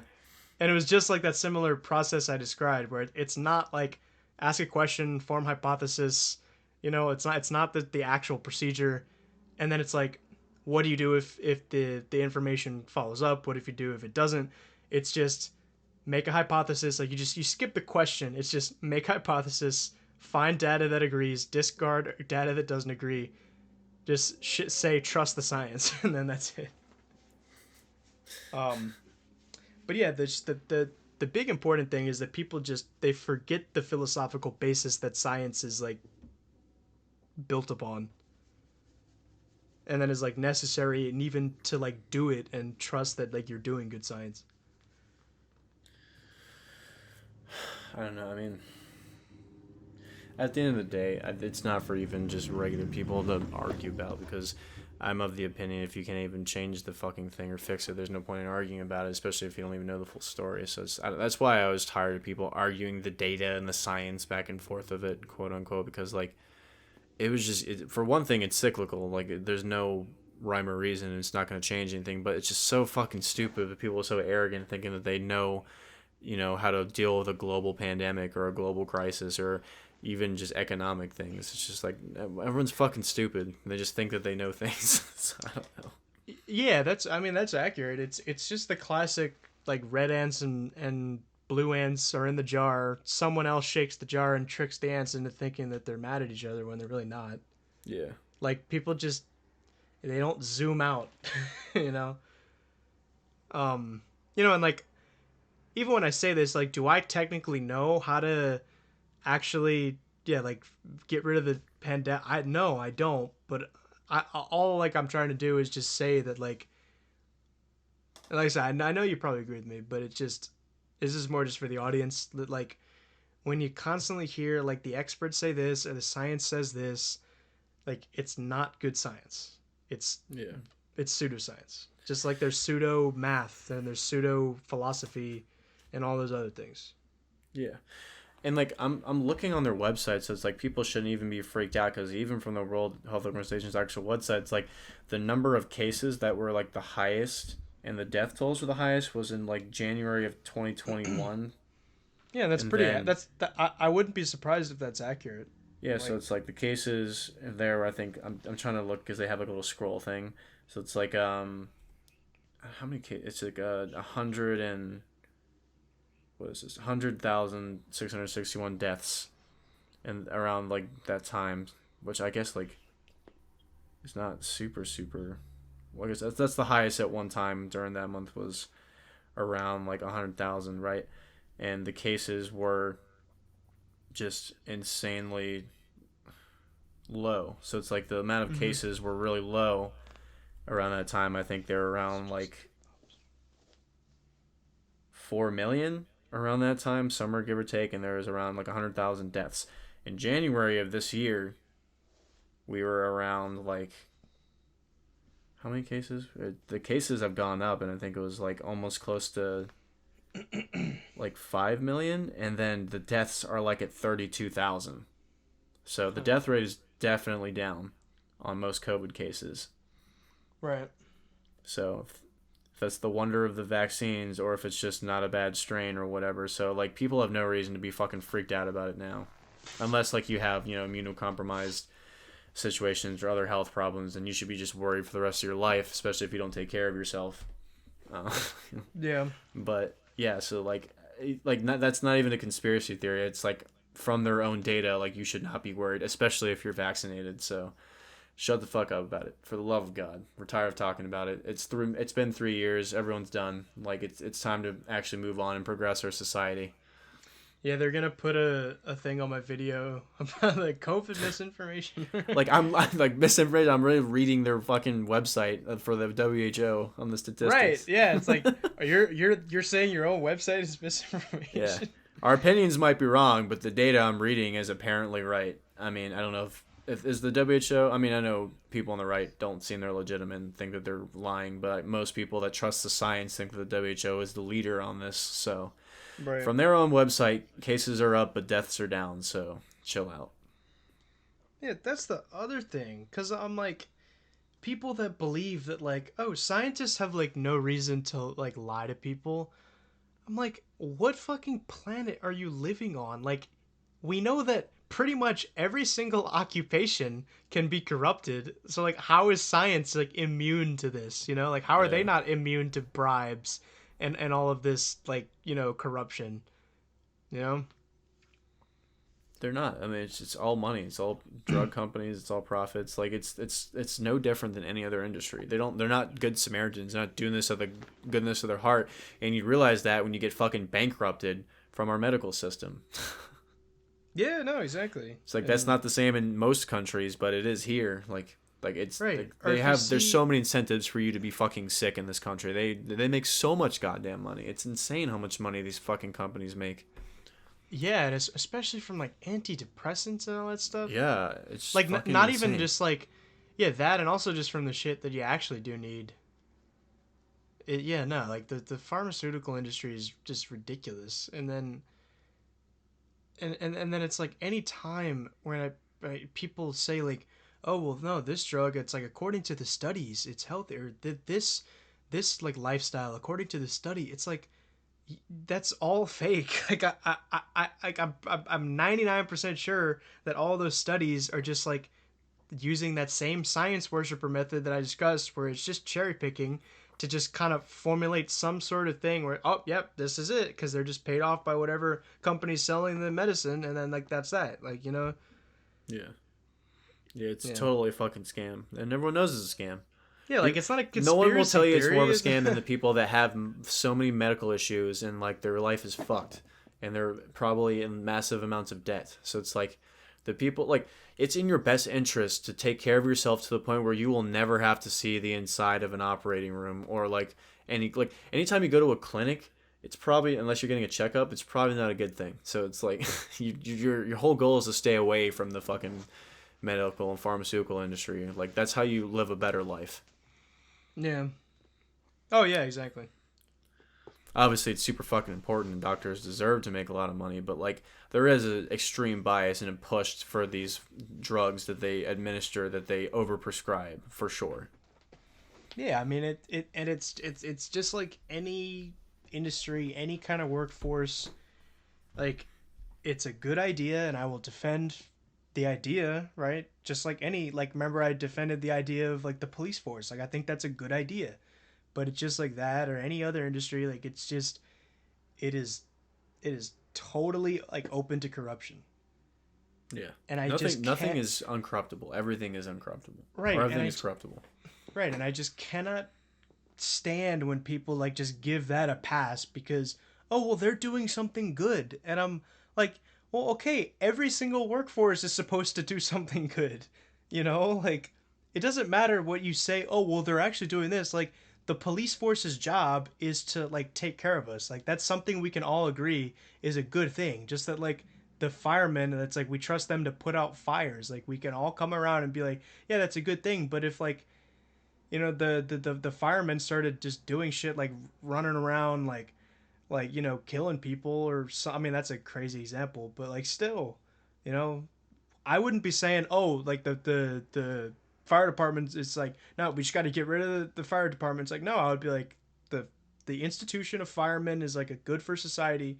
We just, you know, it's just, it's a lot of it's just reform, you know. I mean, I know Yeah. that's not easy, but that's like I always advocate for that over just like just burn it from the ground, unless it's like the way our government works. That is like Yeah. obviously the That's not solution. getting fixed. That I am all for just the burning the ground of that. Um, yeah. But like it's kind of an interesting parallel. So like when you think about like EMTs, like I'm sure that because like especially for people that are black, claiming like you have more deaths from police not doing their job correctly or like shooting someone they didn't need to shoot, and you can argue back and forth about which case who was in the right, blah blah blah blah, but like you don't really, I'm sure, like I said, you don't really hear too much of paramedics like I guess like denying someone medical attention because of their race or having some sort of prejudice like that. I'm sure that it happens, and I'm sure that there's a lot of ineptitude, but on a global scale I haven't heard too many people like complain about paramedics, denying anyone medical attention like that, or right, right, just doing yeah, something something messed up. So, on an institutional level, I think like it just depends on what you're talking about. yeah. You know, I mean, yeah, like I do like defend the institution of like policemen, firemen, doctors, and all that stuff. Like with the way that like the government works, like I just don't know because um, it's just there's a lot of like assumptions that we just go with of just like how the government should be run that we just like don't think about. Um, but I remember Ben Franklin actually he thought that like government officials shouldn't be paid because then Yeah, it that should be would all volunteer positions. Yeah. yeah, because he said that that would attract like more virtuous people and there'd be less room for bribery and stuff like that. Yeah. Which that I wonder if like I mean there's no way that we could try to do that now. Well, I disagree with the premise that they should be volunteers. I just don't think they should be paid to the level that they are and have as much vacation as they do. Well, right, because they're already so much like they're already rich from whatever they did before they were in office. Like they shouldn't get an additional salary just for Well, not only being that, they fucking insider trade, so it's like they're rich in the stock market. They don't even right. fucking Yeah, they clearly don't need to be there because like they spend the majority of their time vacationing and not fucking actually showing up, and that's why our goddamn budget never gets passed on time and the fucking government shuts down because they always wait last minute to do everything important. dude. You know what I think we should do with like the budget? I wonder what you think of this idea. Because like Uh-oh. I mean, obviously, no one agrees with like where the taxpayer money goes, right? But what if you got to actually like pick like you got to say, all right, I want my taxpayer money going to these industries and not these industries, wherever for whatever reason, and then I that's don't how think the that'd be a good idea either. but like that would don't you think that that like might give an incentive for them to actually like certain industries to actually like do a good job so that you would want to give your money to them because like with taxpayer like you were like it like you're forcibly having your money taken from you and given to like who knows what probably doesn't align with your values, right? Whereas like if you get to pick you can choose, all right, I don't want my money sent to like the military or whatever, even though I still do, but especially like for a defense fund, I absolutely am fine with giving my money to that. But like other things, you know, like I don't want to give my money to like Planned Parenthood, for example, or like other things where I'm like I'm trying to think of like I mean, you know what I'm talking about. Like just they go to things all the time that like all of us really at the end of the day there's something that we don't really want it to go to. Um I mean, I'd rather not be taxed on anything, but it's kind of a necessary evil. I don't think it's a good idea to have people pick it because it would just be like uneven and it'd just be pockets of like, I don't know. Like, I think they should just actually allocate money correctly where it needs to go, what industries need them, what actually needs to be improved, like whether it's education, infrastructure, but actually like doing concrete improvements, not just throwing money at it. So yeah, I don't think it'll make a difference, but but it like might help a little bit. you really trust that like they're actually going to do that. Well, I know, but I'm saying if you're making a hypothetical and like they actually were gonna allocate it as opposed to like, because like if everyone picks something, there's gonna be like forgotten, like there's gonna be shit that no one cares about that they're not gonna pick. Like I don't think incentives to do better because they'll get more funding for it because taxpayers get to choose where the money goes. I just don't think But that'll make a difference.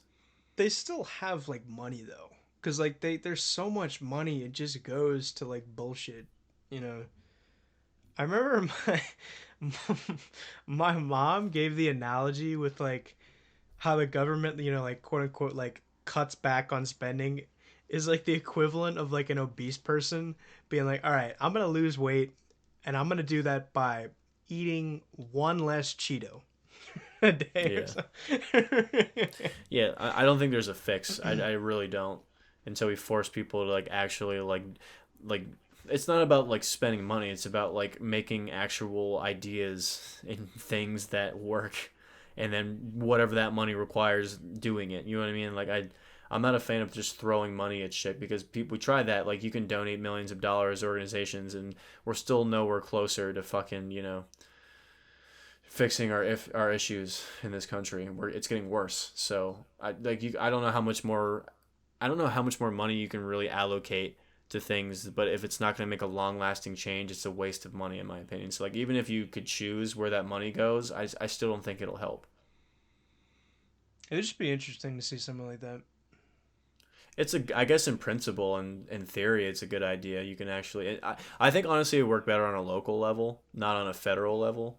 That's a good point. Well, because like Um, yeah, like on a local level, like I'm sure there's certain areas that like don't want like a Planned Parenthood or something like that, or they don't want a church or something like that, just to Yeah. give the two ends of the spectrum, right? Whereas like, I mean, I know taxpayer money doesn't go to churches, but like I'm giving it because like, Yeah, no, I understand what you're saying. Yeah, if yeah, whatever you value, you can send your money to go do it. So if the majority of people value one thing in their community, then their money wouldn't be going to something that's irrelevant to them. I understand the premise.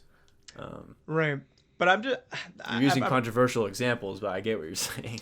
right. The church thing, like, I thought of that because I remember like I had this argument with this guy about like tithe and stuff like that and how it's evil, and I'm like, dude, you literally pay like half of your fucking income to the government. Like, shut More than up. half. Like, right. And he's like, well, that goes to things that actually matter, and I'm like, no, they really don't when you really think about it. Because I'm like, well, do you support the industrial military complex? And he's like, well, yeah. I'm like, exactly. Like, Yeah, that's where it goes. That's where most of our budget goes, is the fucking military. I'd say yeah, it's the highest amount of where it goes. yeah, that or just like general spending for like, like a like payroll and stuff. I mean, that's my guess. I don't know what it actually is, but I'm yeah, actually curious at to see least what like, Google would say on that one. but Where does yeah, the majority of our U.S. tax money go to? but yeah, I'm like tithe. At least like that's going to what you want it to go to.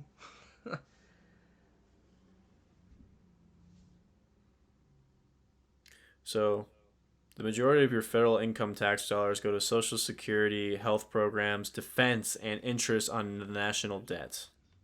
Is Okay. what Books in Balance says from the top search on Google, if that is a Defense, thing.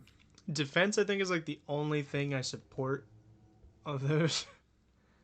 Because like I we don't know know all the, what are health programs like. yeah, exactly. Like that probably I don't know is what that just means. bullshit. Like it doesn't work. And then like, And then national and interest on the national debt. They by fucking. I don't even know if it's worth paying off the debt. It's like it just gets the number just keeps getting higher every year. What's the fucking point? Like who cares? You're paying interest. You can't even pay off the interest. yeah, it's like the Like Cheeto. It's literally the Cheeto analogy. Social Security. Oh, Medicare, Medicaid. That's what I mean by health programs. Okay. But Veterans we Affairs, Benefits and Services. right, and then not, we know that all those organizations like don't do anything Yeah. Very. because when everything is just like regulated at the federal level, like there's like no competition, so like everything just gets expensive, and then everyone's like, oh, make it free, and it's like, no, that's not the solution either. Like, ugh. I don't know. Well, yeah, like you said, at least at the local level, I think that choosing where your taxpayer money goes could be really, really beneficial to like a Yeah. in a small town or whatever the hell. And like I don't know. I'm more cynical than I'm optimistic. So I don't know how, because I know there's town hall meetings and there's stuff to pass that you can go. You know, I don't know how much they actually listen to the public though, or I I haven't been to one. So like if they're trying to build like let's say a data center in a piece of land where people didn't want to do that, so they go to veto it, or they have a town hall meeting about it. Like I don't know how much of that they really take into fruition because they have so much special interest in getting their pockets lined from that. So I don't even know how much stuff that you can combat at the local level anymore, or really I ever. don't like not like voting on it, but literally like you get to pick like the amount. Like it's like, all right, this is the amount of money that was taken. Put it to whatever you think you should be taken to. Like Yeah, but put to, and then you just put it. yeah, but you still don't get to technically choose. Like you can choose what they offer, right? But No, I know. I mean, this is like, it's just wishful thinking. I yeah, know. Because like really, yeah. Because at the end of the day, once you fork over the money, you really don't know what it's going to. yeah. It's like with But charities too. There's so many charities that get in trouble with fucking tax fraud and like where the actual money gets allocated. So that's why it's just even when you donate to a single cause, it fucking doesn't do anything. yeah, Honestly, the best way is just to donate your time and resources directly to people around you. That's yeah. Like probably like it's the most just communal way to do it. Like that'll actually have a real impact, or try to yeah, help yeah. someone get a job or something. That's probably the better way.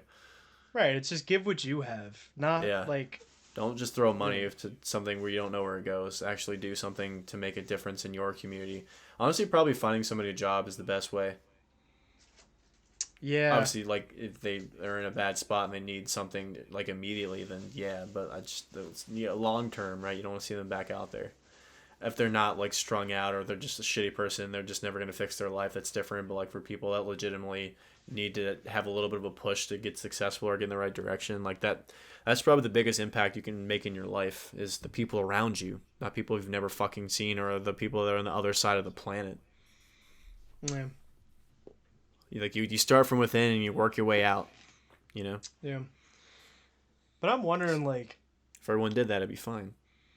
yeah, but human beings we're fallen. Selfish. So as long as we are fallen and imperfect, that will never happen. But I mean, we can always try our best. But anyways, I'm just curious to see what would be the most popular like option to pick from if you could pick where your money went to. I think most people would pick like infrastructure and education, and also probably health stuff too, like all the medical programs. People would probably pick that Right. because that's all everyone cares about is schools, roads, and water Yeah, we supplies and job opportunities, stuff like that. yeah, we can always like agree that that's like good. It's like the double-edged sword of industry. Like everyone wants jobs, but no one wants them there where they are. You know, they don't want to build it, but Exactly. and It's they just complain about not having jobs. But it's like it's a lose-lose. It's a double-edged sword for a reason. But it's a trade off. Yeah. if we can find a way to make most of work remote, that's probably the better way. If we can have a way to have your cake and eat it too, Yeah. then that's what we want. That's what we all want. But Yeah. If COVID proved anything, it's you can do your job at home unless you working a physical job that or you like have to be there in person. but that's like not good like long term, especially for like businesses where people like used to go to like an office space, especially like in San Francisco. Like so many restaurants have to like close down because like they just relied on like foot traffic from people that would work in those office buildings. But now like well they don't work there anymore, they just work at home, and then like well they can't like their business is just like, it's unsustainable. Well, restaurants are hard in general, but I think like during COVID, it's because people were going there. It's because like of the fucking rules. Like it was hard. It's hard to stay 6 feet away from people in a restaurant. Yeah, but also like I mean after that you could see like they're just still because it's just the people not in the area. If there's just no people, then I mean there's you don't have any business. Yeah, but people would still go to it if they like it. Well, I mean, not I think it's a necessarily, especially if you're in like a highly urban area where all the other buildings are just like, like in San Francisco in these areas where it's just like administrative office buildings where now everyone like just they just work from home. I mean, yeah, they're gonna get their food from like other. I mean, yeah, but it's just like from other restaurants, not well, like most people DoorDash that shit. Like that, if you were a restaurant and you didn't like bottle your shit and deliver it or like package it and sell it, like you probably close your doors because like that's what that's happened to all the breweries around here. The I think Virginia gave them like a temporary license to because like it's two different things to like serve beer or alcohol in a public space or a building as opposed to actually like bottling it and selling it or distributing it. So they give them some temporary thing where allow a lot of people to get that done easier. So a lot of people canned and bottled and sold it, or they had like a lot of delivery services or a lot, like I said, DoorDash or Uber Eats, all that shit. So that they had to do that stuff. that's what I'm not looking forward to when I'm opening the club is like figuring out all the licenses of like, all Oh, right, good luck. Yeah, this is Virginia, bro. Have fun. yeah, whereas New Orleans, as long as like you have like a business license and an alcohol license, you can do whatever you want with the alcohol. It doesn't Oh, matter. they will plant undercover people. They'll try to get you to sell alcohol to minors. They will fucking take your license. Like they don't play here. I know. It's a Commonwealth state. Whatever that means. What does that mean? I don't know what a We just Commonwealth have state is. specific laws that I don't even know what document they were in back in the day. I know I where a don't even remember. Commonwealth. I think like Massachusetts is a Commonwealth, and then like Tennessee. I think I don't know. Yeah, I think like I don't know how many there. I think there's only four. It's like Massachusetts, Pennsylvania, Virginia, and Kentucky. Yeah. But Dude, I remember when I found out that like Maryland is like technically in the South. Like, no. Like, I'm sorry. Maryland is not the South. Like, come on. Yeah. Yeah, no.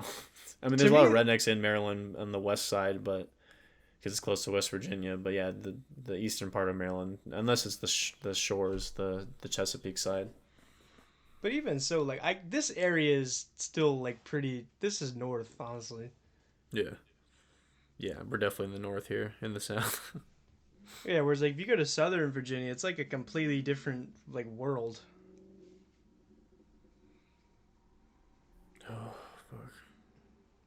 I mean, it's like going to, like, what's another example? It's like, it's like northern Italy, southern Italy, or something. Yeah, I don't. All this shit's just fucking made up. Virginia isn't real. Virginia's not a real place. Yeah. I love the It, term. So it's like the Commonwealth was originally, especially in Virginia, when we adopted our first constitution. Virginia's new government was based upon the sovereignty of the people, united for the common good or the common weal. whatever Oh, that how far means. we have fallen. Oh yeah, whatever that means. Yeah, But then, like, what were the other states? Like, just like what? I don't know. I don't really get the differences. That's all it is just definitions, but we have like specific laws than other states do, but every state has their own weird laws. So I feel like it's just more. I don't think it means anything anymore. I think it's just a term of old that we just hung on to for no reason. It's like a lot of things. Yeah. Um, yeah. How many? What's the population of Virginia? Let's see what the population is. What is the population of Virginia?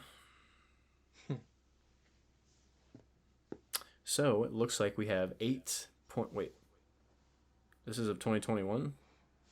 Oh, it's Eight point increased. six. It's Hmm? increased from then. I don't know. 8.6 million people as of 2021. I guess. So I don't know. I guess it's a lot of people. Feels like they're all fucking in Northern Virginia, and there's only like a million in the rest of the state. Oh yeah, definitely. I mean, it's like Argentina. Like 10% of the whole country lives in Buenos Aires, and then Yeah, or like 10% of France lives in Paris, yeah, and like Seoul, literally like a fourth of the population I think lives there. yeah. Like I don't even know any other city in South Korea besides Seoul. I was gonna say Pyongyang, but I think that's That's North Korea. yeah, it's North Korea. That's yeah. That's the capital of North That's Korea. a cool city, Pyongyang. Pyongyang. Why is there like cool shit there? Or, like what? No, All it's I probably awful. Yeah, I was gonna say. I was like, I didn't think that Pyongyang was like a cool place on the world stage. No, I'm sure like there's insanely like expensive stuff and wild architecture and all that shit, but not that many people get to experience it. Only the bourgeoisie. Yeah, like I mean, if you work in the government and shit, you get nice stuff in North Korea, but like it's like so like the difference between like rich and poor there is just it's unreal. Like everyone else, like if you don't work in the government, like everyone like you don't even have like food. Yeah.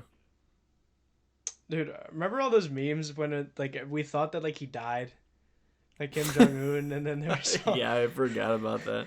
because like he was so obese or something that Oh man. which I mean that's probably gonna happen soon, but like he's Probably. so fat. I don't know Don't how don't he's fat shame still. King Jong Un. You like the interview, right? Eh, I don't know. It's fucking stupid. I guess as much as I like a Seth Rogen and James Franco movie, I don't know. It was alright. I thought it was funny, especially the guy who played Kim Jong Un. I thought was perfect. Yeah. It was. I think it's just too dumb. Their humor is just too dumb for me. But they had some funny moments. Like when they blew him up, that was awesome. Also, like, I mean, they are just like making fun of his character. How he's just like a corrupt like like tough guy wannabe, and then Yeah. right, and then he's just like insecure about everything, and he's like, "Shoot me right now." And if you do, you'll just prove every point I just made, or something. And he's like, and he just like shoots Yeah. him like right there. There are some funny lines. I think my humor is so fucking stupid, so I'm not one to judge. I think legitimately the only funny line that I laughed out loud to was when he was like in the fucking like in the grass and like there was a tiger and like they told him like careful there's a tiger and he was like no if I stay Oh still I'll be yeah, yeah, fine. Like no tigers have night vision. He's like they have night vision goggles. Like no they don't have fucking night vision goggles. They have night vision. yeah. And then there was the actual tiger. I So I like don't know why that one. That's the only line that made me laugh in that movie, like pretty hard. really remember. It's stupid as fuck. Remember like when they were first coming in, and obviously because like they're showing like the propaganda tour, like it's not the actually how the country looks, and they're like, Yeah, it's like fake grocery stores and all that shit. A fat kid. They got a fake fat kid. yeah, it's like, and Yeah. it's like I think it's like James Franco, yeah, like, oh, fat kid, and it's just like, yes, we have a many fat people in North Korea. Or like the poison gum. Your gum has no flavor. It tastes like shit. Yeah, or like when he realizes that it's like a fake grocery store, he's like, he lied to me. Yeah. Or like when they made Eminem say that he was gay. Who? You don't remember that part in the beginning of the movie? Wait, like it said that. Oh, yeah, yeah, yeah, yeah, Yeah, yeah. James Franco was doing an interview with Eminem, and he's basically telling him how like he was coming out in his lyrics like since the dawn of time. Yeah, he's like, wait, so you always like seem to like make fun of gay people in your lyric. He's like, well, actually, no, it's actually like cause I am gay. And it's like, oh, Eminem's gay, and like the media is like all over on it. Dude, people are so fucking stupid. It's like this. I keep seeing these clips online of people taking like short little snippets of movies and they'll put it like it's a real thing. So like that clip was going around on TikTok or whatever, and like people thought that was real, like that was an actual Really? interview. Yeah. Or like the when you saw like the wax museum of Prince Harry and Meghan Markle looking like robots, and people thought that was a real thing. Like they're lizards. They switch the fucking bodies. They're not real. They're Really? yeah. It's from a fucking wax museum. So like people just mainly boomers, but a lot of other people that are my age are fell into that shit too. Dude, Kim Jong Un is just like a meme. Yeah, for real. Shit. We have a many fat people in the North Korea. He definitely has one of the most iconic looks of all world leaders.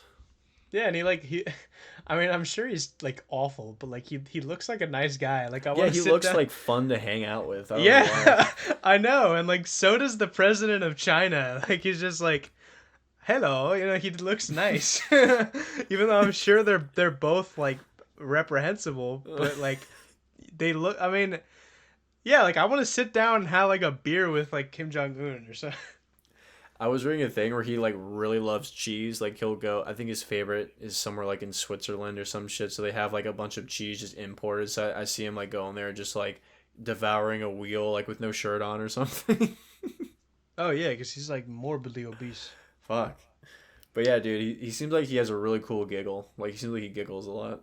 Yeah, him or like, have you seen the president of India? No, I don't know what he looks like. He looks like like a kind of guy I want to like who I want to be around. Let's see, president of India.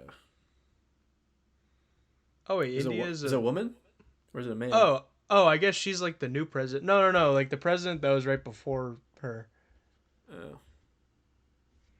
Previous Indian president. It's like the guy with the beard. I don't know. Who knows?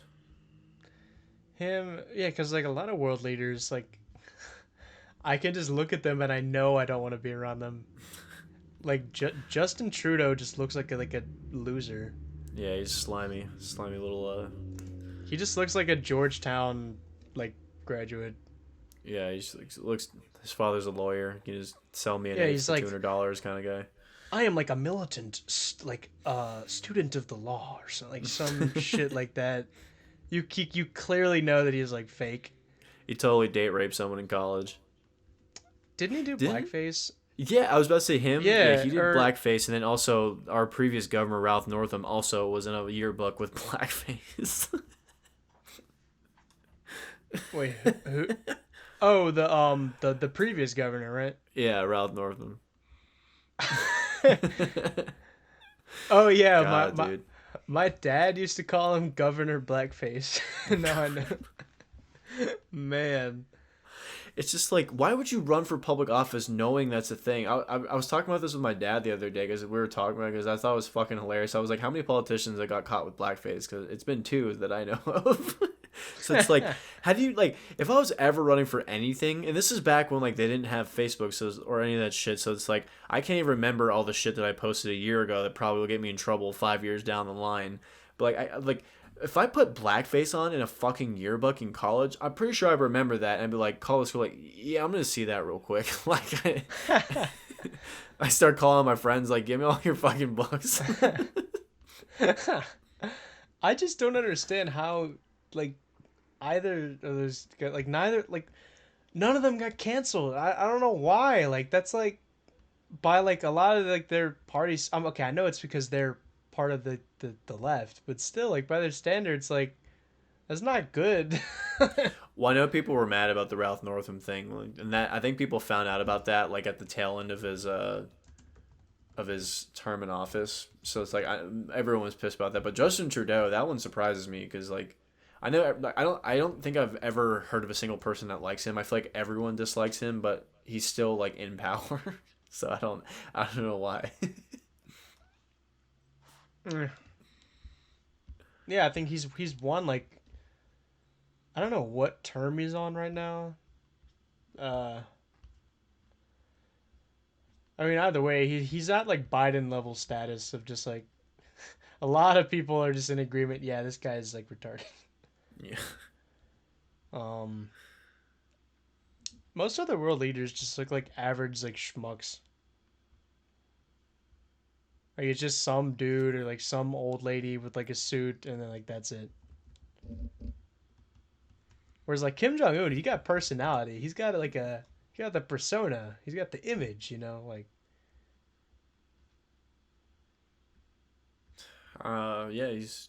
I want to know how like how how many bitches do you think he gets? Like how many state assigned girls does he get to have? Like yeah, like he probably thinks he has game, right? I mean, probably. I mean, okay, if you're at that level, I mean, like everyone at that level probably does that. Yeah. But I mean, I forgot who said it. It was like rich people can afford sex like all they want, but they can't like afford all the time that everyone's gonna keep quiet about it. Um, but I mean, okay, he is like at the absolute like elite level, so he's probably doing it like at least like once or twice a day, probably like twice a day, and it's probably like different people all the time. But like an estimate, I really don't know. But he's totally doing it. Like there's honestly like no denying that. I mean, like, what do you think he's doing? He probably has one every night, a different one, and then probably has them killed because he. They know too much or something. They know too much about his personal affliction, if you get what I'm saying. I saw like North Korea has the smallest average penis. R.I.P. man. Rip. R.I.P. Yeah, but I remember. Do you know the YouTuber Gerbert Johnson? No. He made a video of like who has like the highest body count of all time. And he went over like the candidates, right? Um, he said it's either like Fidel Castro Damn. or Genghis Khan, but I would say Genghis Khan probably. But he said how he didn't want to necessarily give it to Genghis Khan because a lot of it was just like forced. Whereas Well, like Yeah. Not through like money, but like through rape. Yeah. Whereas I'm sure Kim Jong Un, it's just money. Well, I mean, I feel like people would never say no to having sex with them, so I guess technically it's all non-consensual. Right? Yeah. Um, Whereas like Genghis Khan was just like pillage, war, and rape. So like I don't know how much. Um, but either way, like the calculations he made about all that stuff. It was like the body count was estimated to be like 1 million or something like that. Jesus. And then he proposed his plan to become like the ultimate person with that and get like the highest count. And it was like, so it has to be like I have to perfectly calculate the nut timer, and then it's like all this stuff is like so that I could get around. If I could do it at this rate, I forgot exactly what the formula was, but he's like, so I can get 16 a day. And it was like 16 a day for however many years, and he got like 68 million or something. Just Jesus. imagine like that. I forgot there was some other big. I think it was like Alexander the Great or something like that was on the list. Alexander the Great probably fucked a lot too, yeah. Him and like some other world leader. I don't know if it was like Stalin or some like communist person. You know who, and this caught me off guard, was you remember Shel Silverstein? He wrote all those children's poems, like The Giving Yeah. Tree and all that. That dude claimed in his biography that he had sex with like thousands of women. He was really good friends with Hugh Hefner. He did a couple of entries for Playboy magazine. Like that dude fucked. Oh, did he really? Yeah. Ha. He was never married. I think he had like maybe a couple kids, but he never was married. Just fucked his whole Wow. life. Was he Jewish? I think so, yeah. He Yeah, I looks mean, like Middle Eastern. I don't know where he's from, but I think he was Jewish. yeah, I'm sure he's Jewish. I mean, because some Jews like like Jeff Goldblum looks like he's like Middle Eastern. Yeah. It's damn, I didn't know that because I actually I like his books when I was a little kid. Yeah, I love them. I was reading one of other people were bitching about the message of the giving tree, but it's just like you can get the point of the book. If you think it's all about giving, it's like the message of giving. Wait, isn't it just about like being thankful for like what you have and stuff like that? That's what I got out of it, but people got out of it as Yeah. like supposed to be unconditional servitude. Like, no, it's not the fucking point of it. No. Yeah, that's what I mean. When I was a little kid, I understood that. Yeah, that's why I read fables and not articles. Yeah, like the Aesop's fables. Yeah, if you read an article, you're fucking retarded. But if you read fables, you probably have good critical thinking skills. But Yeah, I saw yeah, like there is actually like research that shows that like the vast majority of people that read articles like they'll just believe like whatever the headline says and they won't even read really yeah. past that. So as long as you just give it like the headline that says like the propaganda you want it to say, like people will believe it. The funniest thing is I've caught it a couple times on news stations on Facebook where they literally will post something like a minute ago and the comments are already complaining about it, and then people are like, you didn't even read the fucking thing, it hasn't been out for more than a minute. Man. Yeah, there's actually a video that showed how to spot these kind of things easily and like how the like manipulation works. Yeah. But yeah, it's just read the title, don't actually read the article. Yeah. Or like, cause it'll just say like how intersectionality is like real in our society. Like no one, you could say whatever, but it's like people will just see that and they'll believe it or something. Yeah, you literally could say whatever. There's flat earth articles, there's fucking Bigfoot article. Like you really can read any dumb thing you want. There's a fucking article about it and there's no checking it. Yeah, or like studies show like Bigfoot findings and like Yeah, it's stupid as fuck. yeah. All right. Oh man, it's getting pretty late. Yeah, it's about that time. I think we're capping at a dumb article. Yeah, and how to spot them. Yeah. Yeah. But yeah, I think this will end this episode, and we'll get a movie on the next one. So yeah, Good night. yeah. Good night.